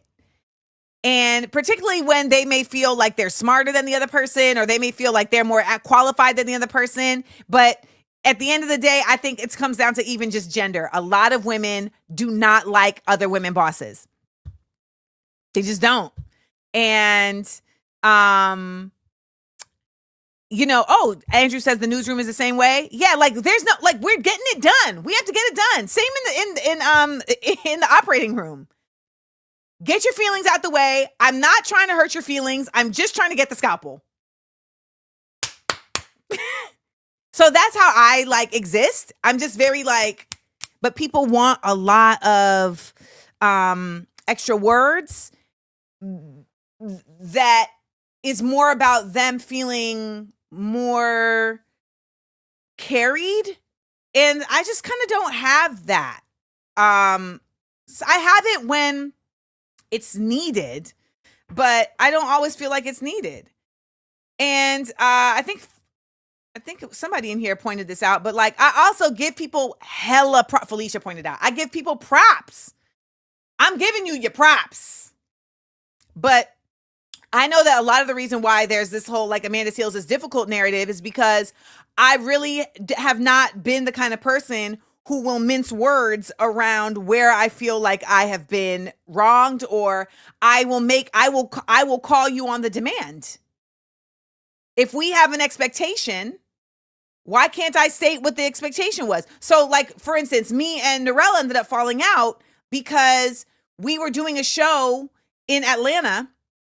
We were doing a Smart, Funny, and Black show in Atlanta, and we were coming up with, one of the segments was blabate, and we were coming up with the blabate topic. And she had suggested a blabate topic, but I ended up saying, I'm going to go with my idea. And she felt some type of way that I went with my idea, which,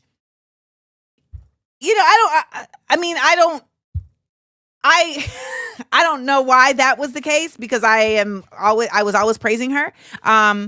But nonetheless, I think she also felt some type of way because I was eating chips, and while I was eating the chips, and it was a small bag of chips, she put her hand in my chips, and I was like, don't put your hand in my chips. Like, ask, but don't like just put your hand in my chips. And like, you can't just put your hand in my chips, y'all. I'm eating my chips. You can't just put your hand in my chips. Like, that feels crazy to me. That feels crazy to me. It's just it's my bag of chips. It's like, it's a small bag. It's not a big bag. And so, I think there was just a buildup. And then when we were doing the show, there was, her friend was manning our merch table, and her friend was outside the performance venue manning the merch table. And during the show, she went outside and was hanging out with her friend manning the merch table while I was doing the show. And then there was a technical difficulty that happened in the show, and she was not there. She was not there. And so I was just on stage with the screen not working. And if you've been to Smart, Funny, and Black, you know that the screen is an imperative part of the show. It's integral. And so she was not there. So I was literally on stage like, hello, hello. And she was outside. So then after the show, I get off stage, and the first thing I say to her is, where were you? And she got upset. She was like, I don't appreciate, she got upset. And I was like, and I will tell you this, Narelle was a little bit older than me. And I also knew that she, I just respected her. I had so much respect for her. So I really would make it my business to always just be as thoughtful about my language as possible. But even in that moment, she was like, I'm getting upset, and I'm getting upset. So I just, and I was like, well, are you getting upset because of me? Like, is there something I'm doing wrong? And she was like, no, it's me. And I was like, well, tell me if I'm doing something wrong, what I can do to fix it. And she was like, no, it's fine. It's fine. But then she divulged that she was unhappy that I had changed that I had chosen to go with my topic. And I get you, Miss Latia. It's like, excuse me, please don't ever do that again. That's great. But when you come off stage after you were left hanging, you don't have, excuse me, please don't ever do that again. You don't have that. I'm going to come off stage and go, where were you? Where were you? You're imperative to the show. So I'm not going to ask you to not do that again. Because that's not a request.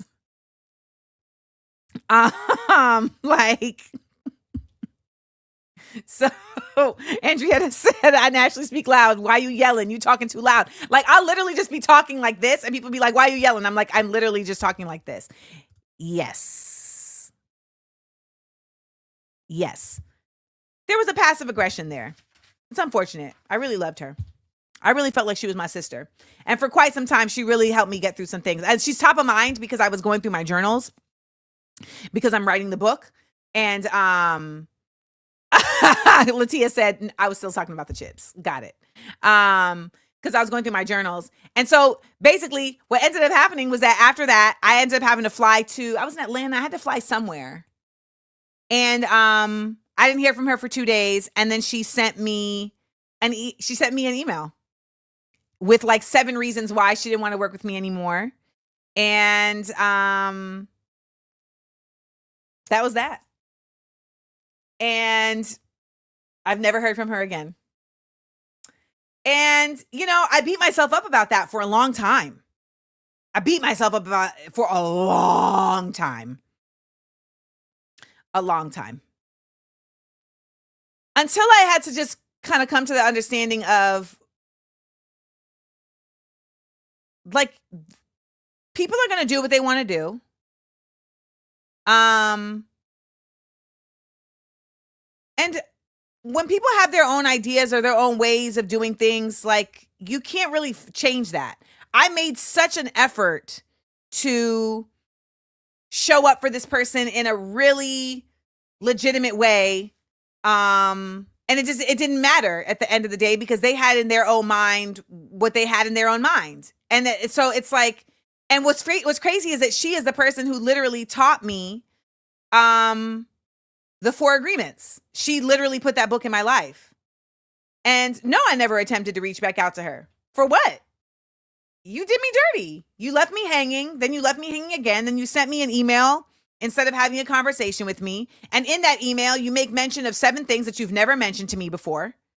So that's just passive aggression. And when you know, here's the thing about me. It's like, if you play with me personally, I will let you play with me personally over and over and over again. Not anymore, but that was something that I used to do because of my codependency and my shame. But if you play with my work, I'll still beat myself up about it, but I'm not going to circle back. I'm not going to circle back. Nah. But she was top of mind because I was just reading journals. And she ended up going back to corporate America, which I think is where she really wanted to be, because ultimately, I think a lot of folks don't grasp that when you are working with folks who are outside of corporate America, there's just a lot more nuance and responsibility that you're going to end up having to carry, because infrastructure is not there in the same way. But the flip side of that is that there's a lot of BS and a lot of political crap that you're not going to have to deal with, because the iron walls of capitalism are not there in the same way. So, you know, it's like there's a give and take. And so whenever people say like, oh, I want to leave corporate America, I want to let them know that when you leave that world, you lose things, but you gain things. And you just have to decide if the gain is more than the lose. And Celine makes it clear too. People are more hands-on when you're an entrepreneur, and some cannot handle that type of expectation. You know what they also can't handle? That they're going to be dealing directly with the person who's paying them. They're dealing directly with the person who's paying them. You know, with that woman, with that person, I had offered to pay her, and she was like, no, don't pay me, don't pay me, don't pay me, don't pay me. And then all of a sudden was like, why aren't you paying me? And I was like, because you said you didn't want to get paid.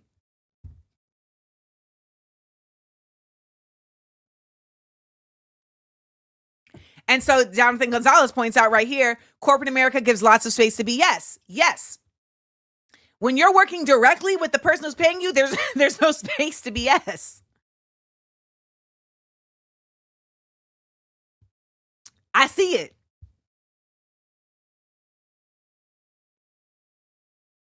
You see?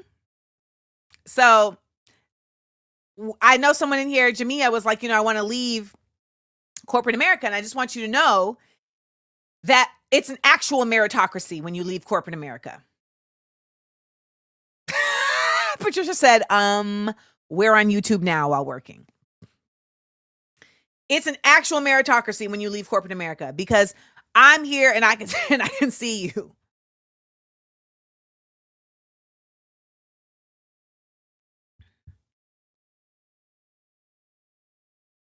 Like that old dude that was doing you a solid when they had plans for their kid. Oh, I don't remember that story. I have so many stories. So that's the show. What a great show. I feel like we have great shows every day, y'all.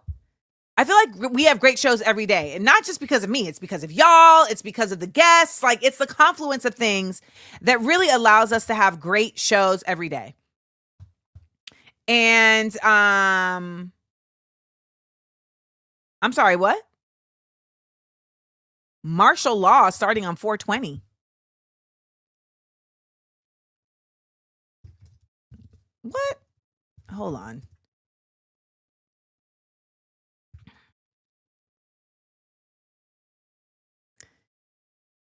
It said, wow, I've never seen this before on Google. It says it looks like the results below are changing quickly. If this topic is new, it can sometimes take time for reliable sources to publish information.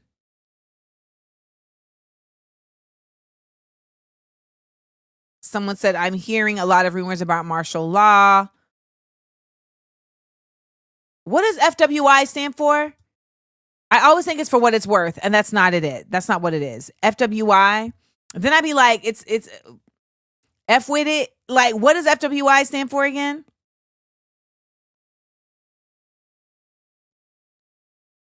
Dems are at the helm of the post. Insurrection Act being enacted on 4/20. What is the Insurrection Act? The Insurrection Act of 1807.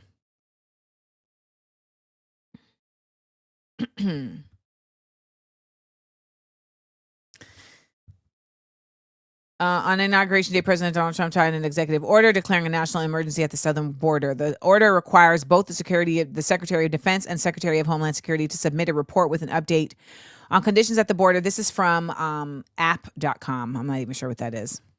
Wait, this is from today.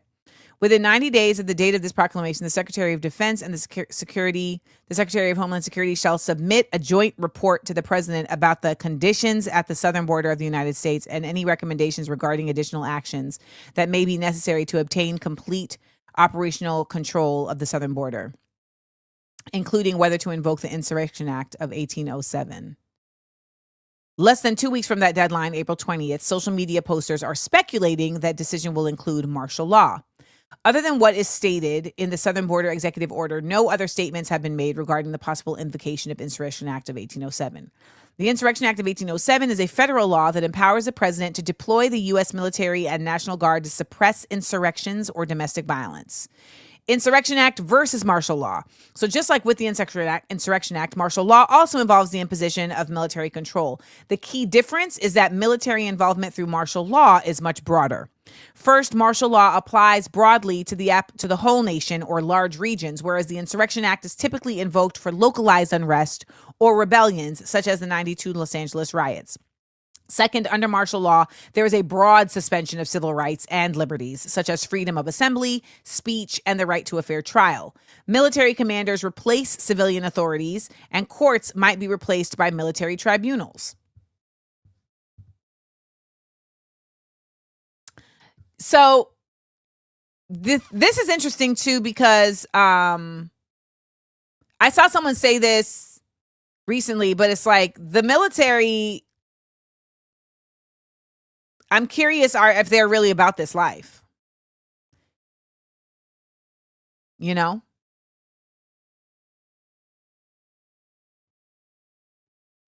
You know, Miss Latia, I hope that is when people really stand up, because the way people stood up when they were told to wear masks,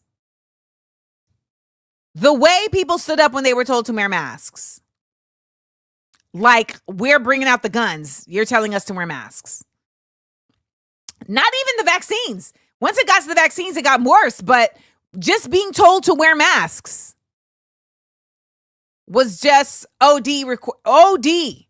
People were absolutely not for it.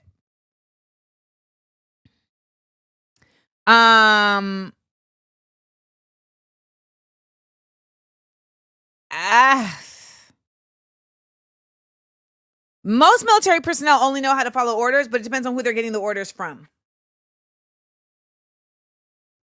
And I will always keep hope alive, because even stormtroopers mutinied.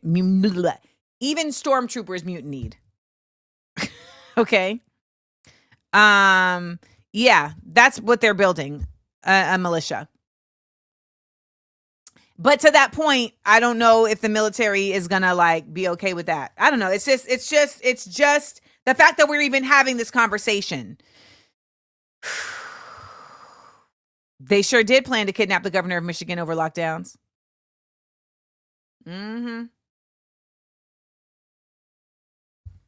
Kristen Gillibrand, what was her name? Gillibrand? The governor of Michigan? What's her name again?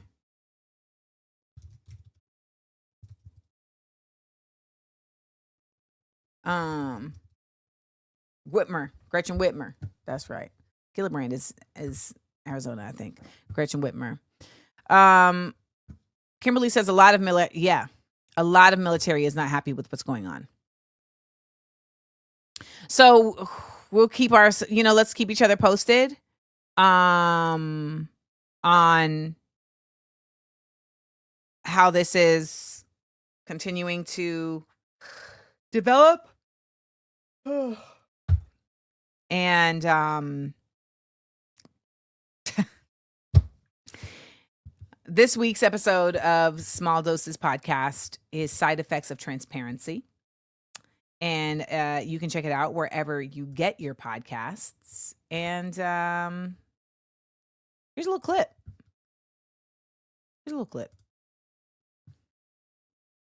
So like some people would say, if you cheat on your partner, like you don't need to tell them. You don't need to be transparent. I don't know. I want to know. If you cheat on me, I want to know. And then people will say, what's the point? Like you're just doing that for you, etc. But I think it really depends on the person. People will tell you like, if you see your friend's man out with somebody, don't tell them because that's none of your business. And I just feel like, yeah, but now I'm like knowing something about your life that you don't know about your life. And that just feels yucky to me. Right? So I would say, yes, it can absolutely lead to misunderstandings or conflicts because they always say the truth hurts. Like that's not something that just came out of nowhere. And a lot of people aren't even equipped to receive the truth, let alone accepting of it. So go check that out wherever you get your podcasts. Side Effects of Transparency. Remember, you can watch video of the podcast as a member of the SEAL squad. So in our fear, right? So when we think about something like martial law,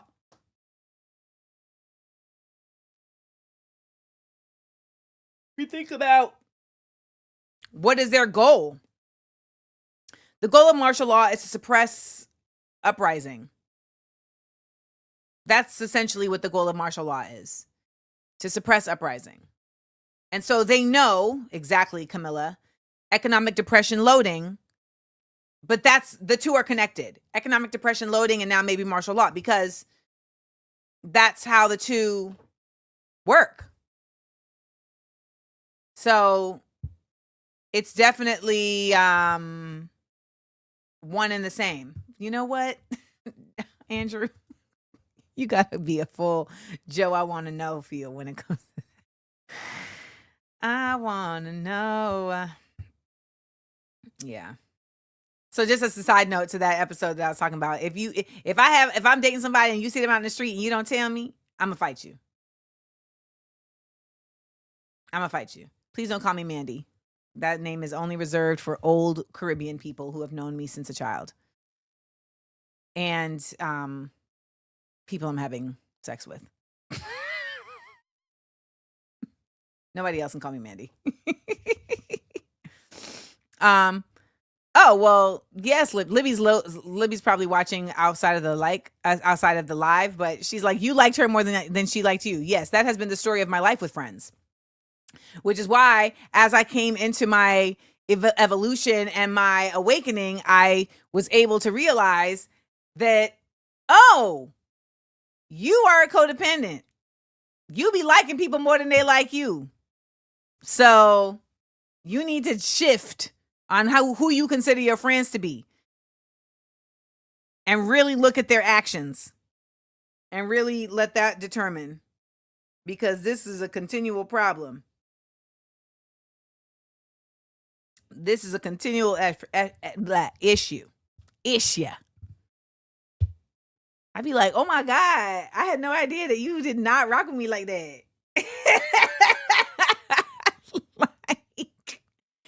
I I had no idea that you did not rock with me like that. Oh my God. I thought we were like squad. Nope. Nope. And I think sometimes it's not even that they don't even like you like that. It's like they're not even built like that. They're not even built like that. You feel me? Like they're not even built to actually care for people the way you care for people. They're not even built to be courageous.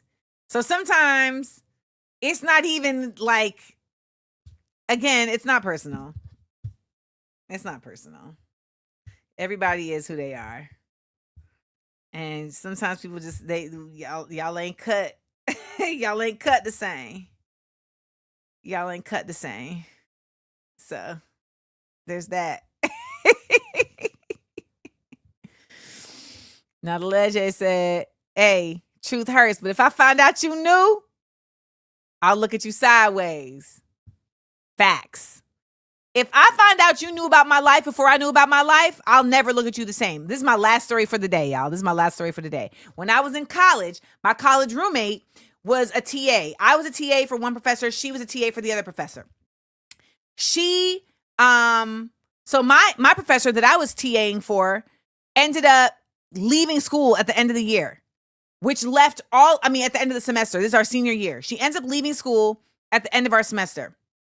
And I'm gonna hold that question. I'm gonna respond to that question, Miss Latia. She ends up leaving school at the end of the semester. This leaves all of us who are her students that she has to approve our senior projects. She leaves us all in a lurch because by this time, all of the professors already have their docket of senior projects. A lot of them aren't trying to take somebody else on because that's just more work. So for you to like leave 7 students just in the wind like that, we may not be able to graduate because you have to get a professor to sign off on your senior project. Now, my senior project was very unique because it was attached to a major that I had created. She was the professor who had actually told me you can create your own major and was the one who had signed off on one of the 3 places where you sign off. So she was also my senior project sponsor. So it was like there was a unique connection that she had to this project. And so when she just bounced, it was like, what are we going to do? So it was a very scary time.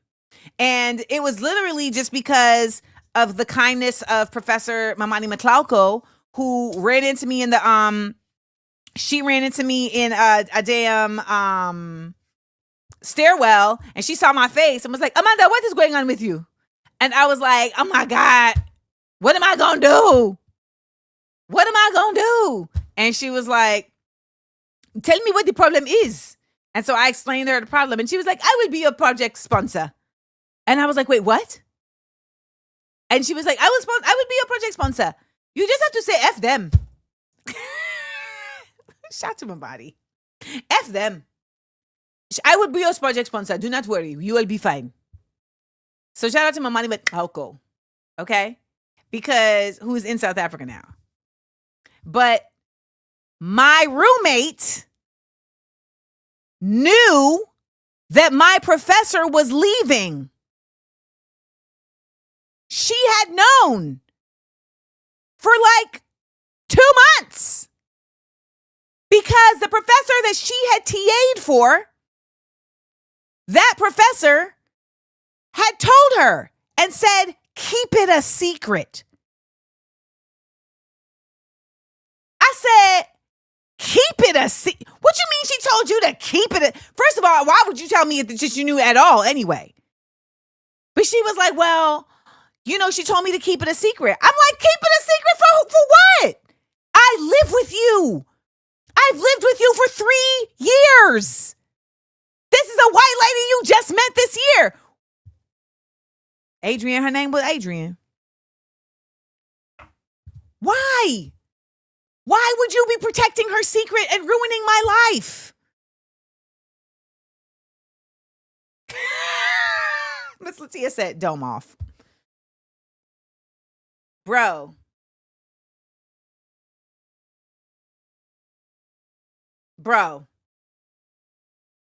Wait, what does that Scrabble permission mean? Please explain this because I love the game of Scrabble. Yeah.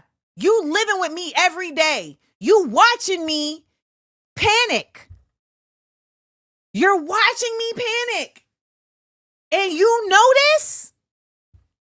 Yo.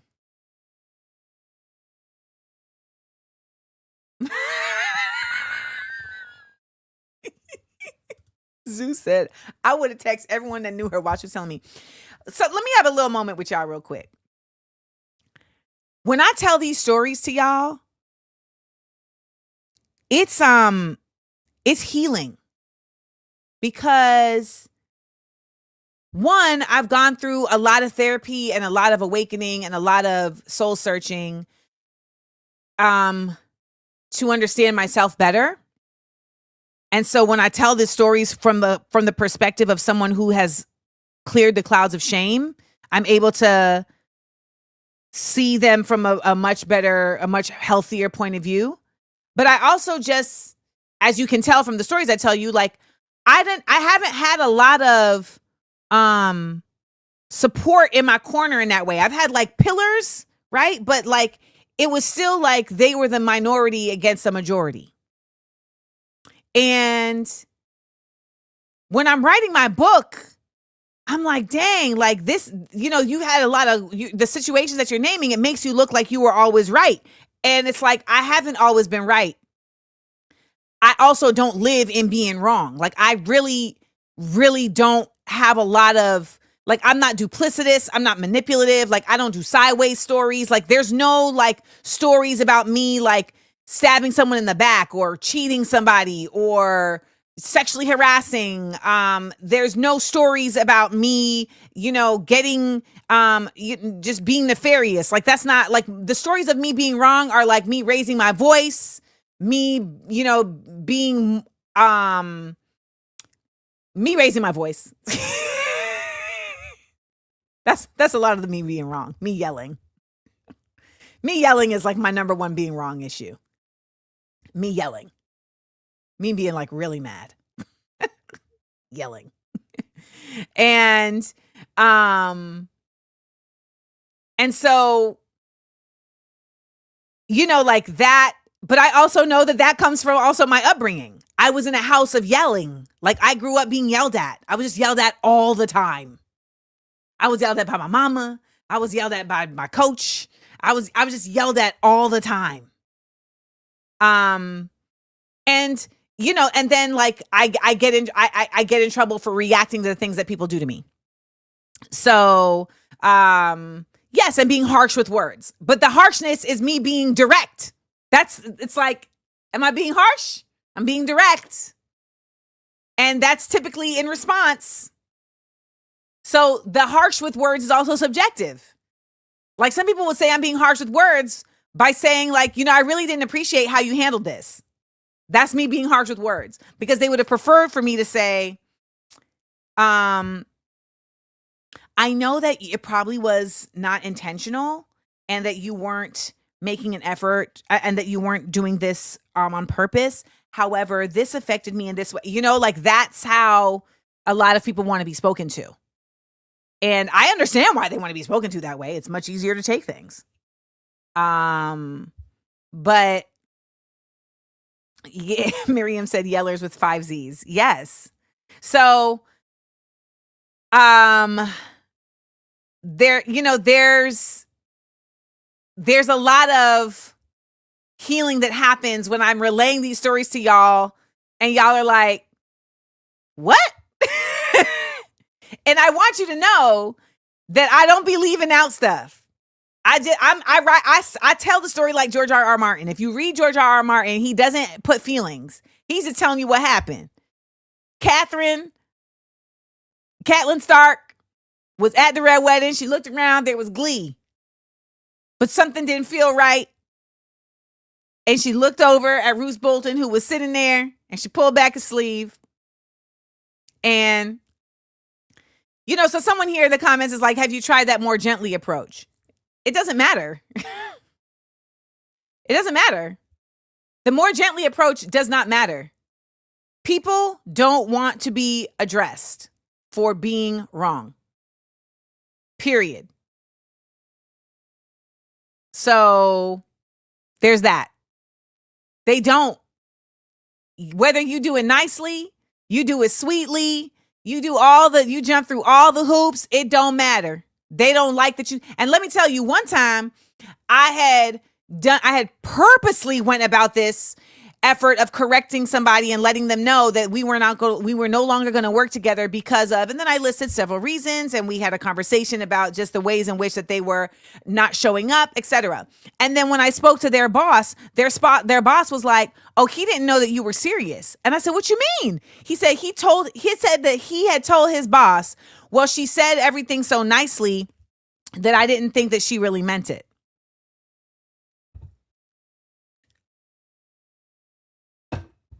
What? What? So instead of trying to change me, I've changed who's around me. That has been the skeleton key. Instead of trying to change things about me that ultimately I don't consider to be wrong or problematic, I changed who's around me. I now have people around me who understand me, who also show up in spaces a certain way for themselves, not to try to appease me, not to try to, make things a certain, no, they do that for themselves. They themselves want to show up honestly. They themselves want to be clear in how they're understood. They themselves have a high work ethic. So for me, it's like, that's who I want to work with. People who people who hold themselves to a standard. They don't need me to cheerlead them. They don't need me to correct them. They don't need me to motivate them. They do it themselves because it means something to them. Because that's how I am. And, Miss Latia asked earlier, am I a needy friend? To some, yes. To some, I'm needy because I expect reciprocation. And that is needy to some people. To some people, they feel like friendship is not about showing up for each other. It's more about kind of like being able to, I don't know, it's more casual. For me, I'm not a casual friend. I check on my friends. I follow up with my friends.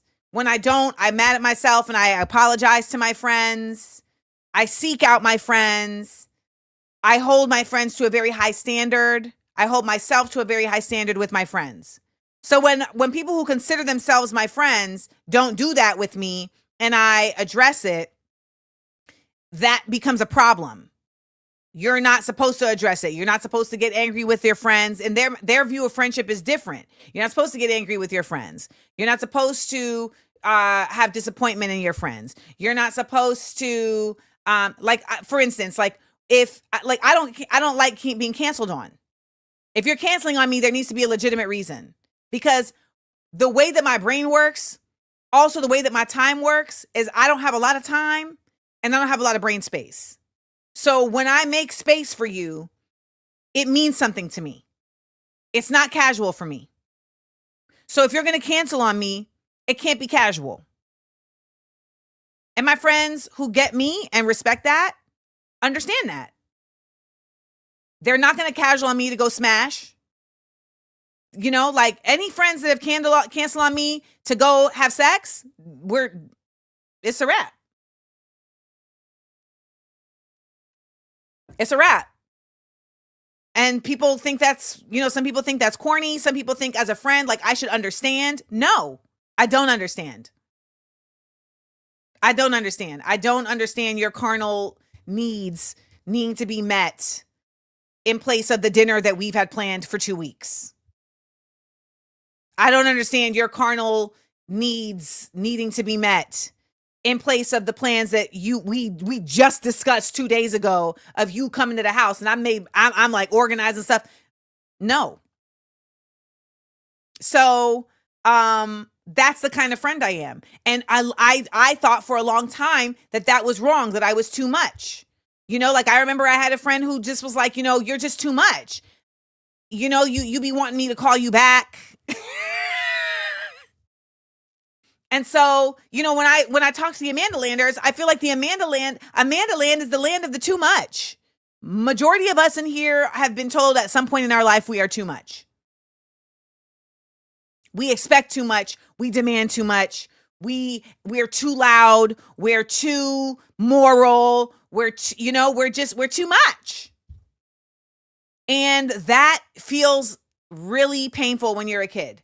And it's a shame that you carry forever until you start doing the work to understand, because it becomes a shame that you don't even realize is attached to that. And now you're living based on that shame, and you've lost track of what that shame is connected to.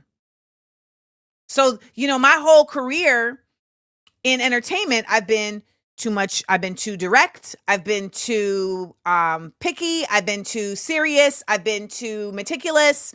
I've been too, I've just been too much.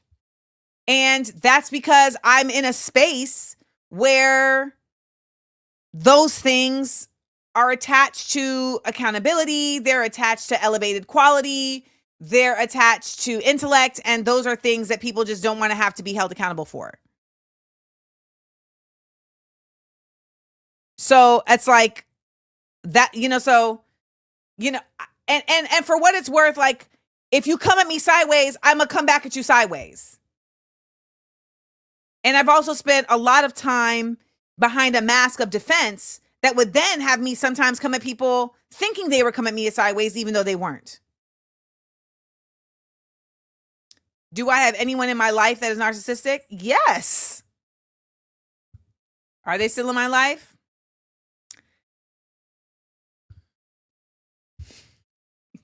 Yes. Some people you can just build boundaries. You know what? There's something to note here, though. There's narcissistic and narcissists, right? And like at the end of the day, like there are people who are narcissistic and there are people who are narcissists. And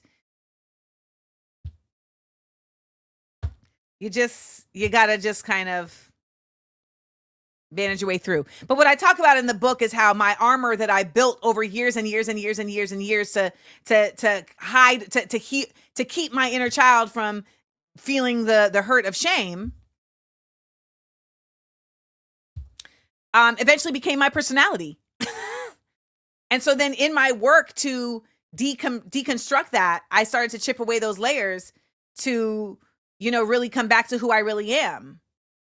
And in order to deconstruct those layers, I had to be in a terrible relationship.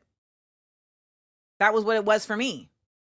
And once I got out of that and got out of Hollywood and got to reconstruct my home based on my own wants and needs, I started to get to be who I really am. And you all are a part of who I really am. Like, my home is also about where I do my art. And Views from Amanda Land is now a place that's really, it's mine. I've created it. It's based on my, like, the things that I enjoy. And so you guys, I really appreciate the space that you have created here. I do. It's not something I take lightly, if I haven't said it recently. And someone asked, what's my advice for those who want to get to know me personally? Research.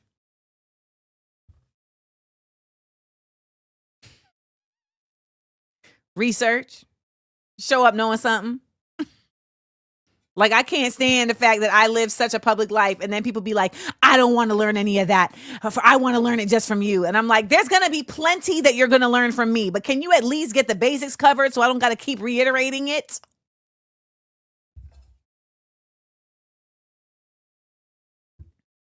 Also, when I finish my book, I'm going to just give people the book.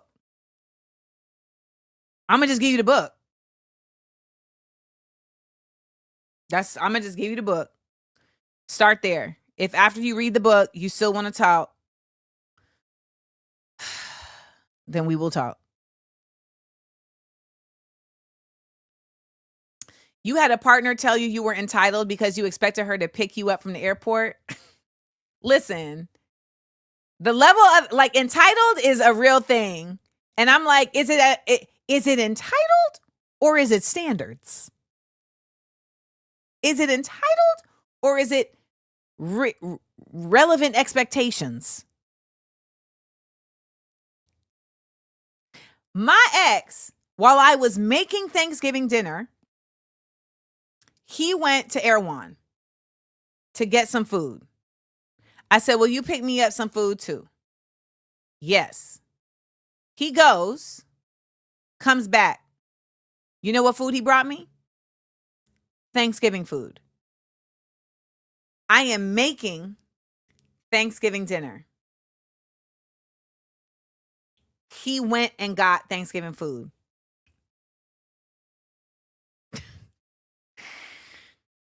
I was so upset.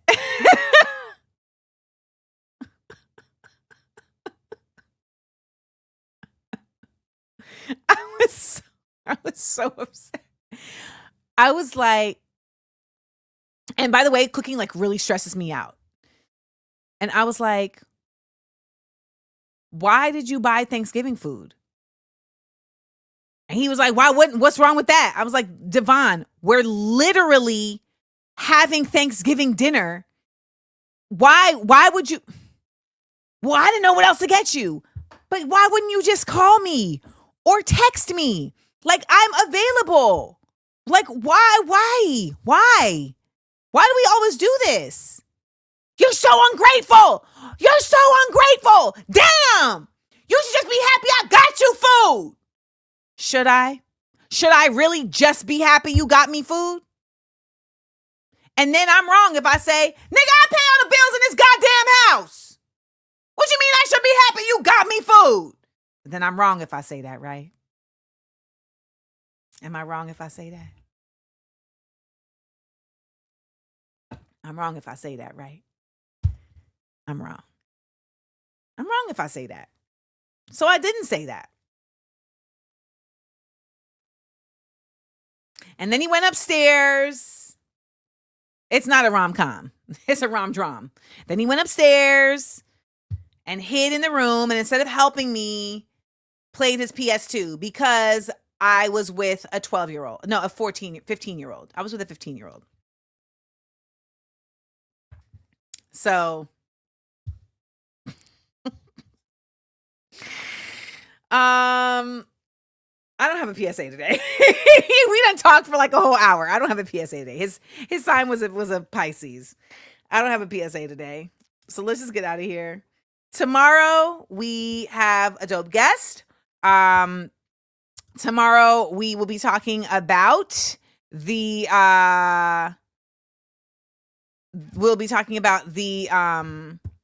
Great Migration.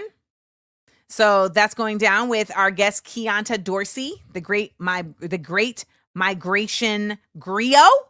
There's an awesome documentary about the Great Migration that is available right now on PBS. Get it while you can, because PBS they trying to get rid of that too. Or I think they actually officially have gotten rid of it.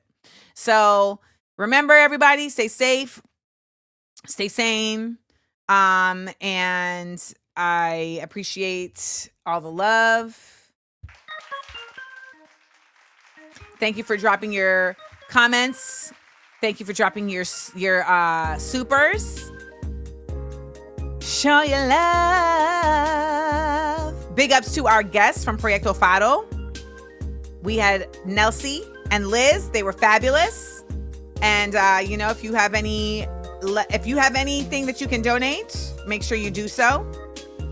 And if you live in the Rockland County area, show up. Show up and show out. You guys heard a lot of extra conversation today, a lot of personal sharings. I hope you liked it and I got it out of the way, and it wasn't too glaring. I'm not crazy. Well, I am brilliant, and you're not crazy either. That's why we're in Amanda Land here chilling. We got each other. We got each other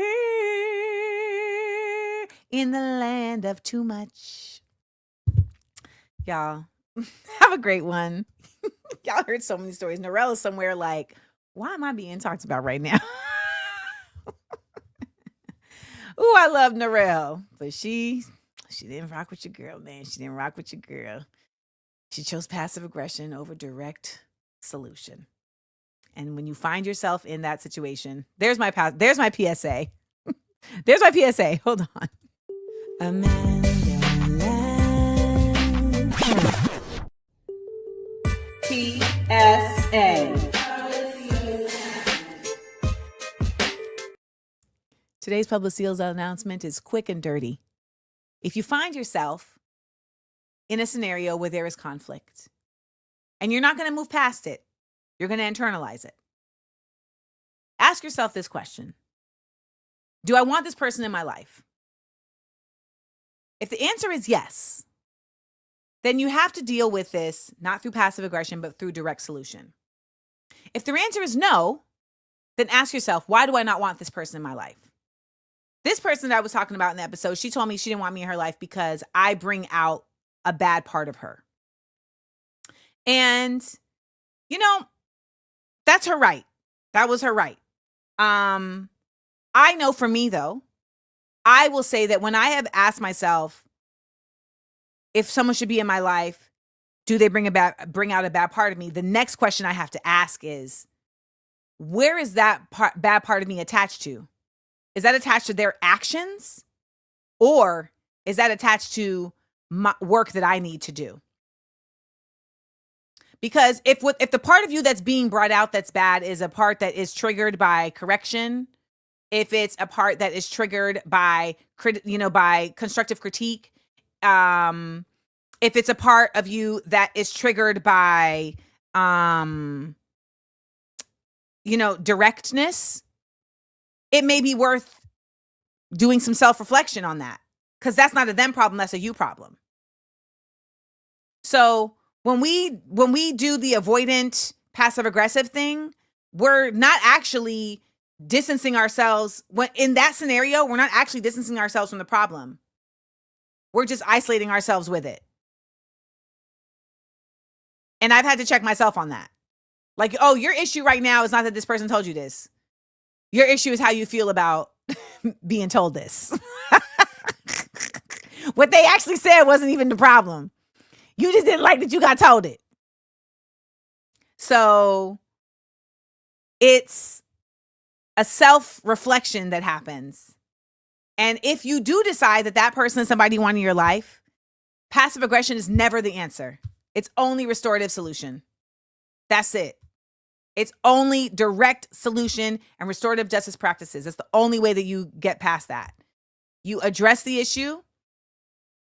If that person wants to be in your life. So like, for instance, if someone addresses me and says I did something wrong, and the thing I did wrong is something that I want to clear, I'm like, okay, explain to me how this affected you. Curiosity. Now, if they have an answer that is really disregarding me and, really actually about selfishness, then I'm going to say, like, I feel like that's actually more about XYZ. And now we're having a conversation. But ultimately, sometimes people tell you something and you were completely like blind to that. And you're like, dang, I didn't even realize I did that. You can apologize. That takes nothing away from you. You apologize. You were unintentionally doing something. You apologize. Then how can this be rectified? And they might tell you, I don't know. You start offering up some ideas, or say, you know what, I'm gonna think about it and come back to you. Is that cool? Yes. And come back to them quickly, by the way. Come back to them quickly. But at the end of the day, the communication, the entrance of communication into this is really an effective way at active solution building and restorative justice practices. Anything else is what it is. Anything else. And by the way, some bridges do need to be burned, because I ain't trying to let you walk back over it in the first place. So when people talk about Amanda Seals burns bridges, you're damn right. TSA.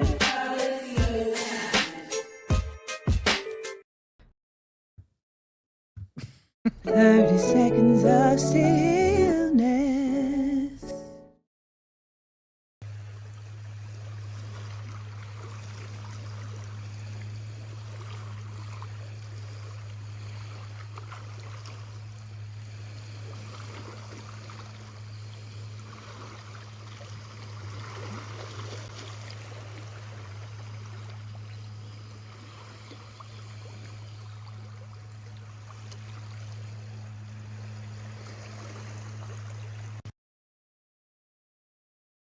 I enjoyed laughing and learning with you. Please make sure to like, comment, and subscribe. And tell your friends. Also, listen to the podcast. It's available everywhere pods are casted. Listen ad-free by subscribing to Patreon Amanda Seals. Come on and join the Seals Squad. Views from Amandaland. Live 10 a.m. Eastern Monday through Wednesday with content on Thursday and Friday at YouTube Amanda Seals TV. Smart Finance.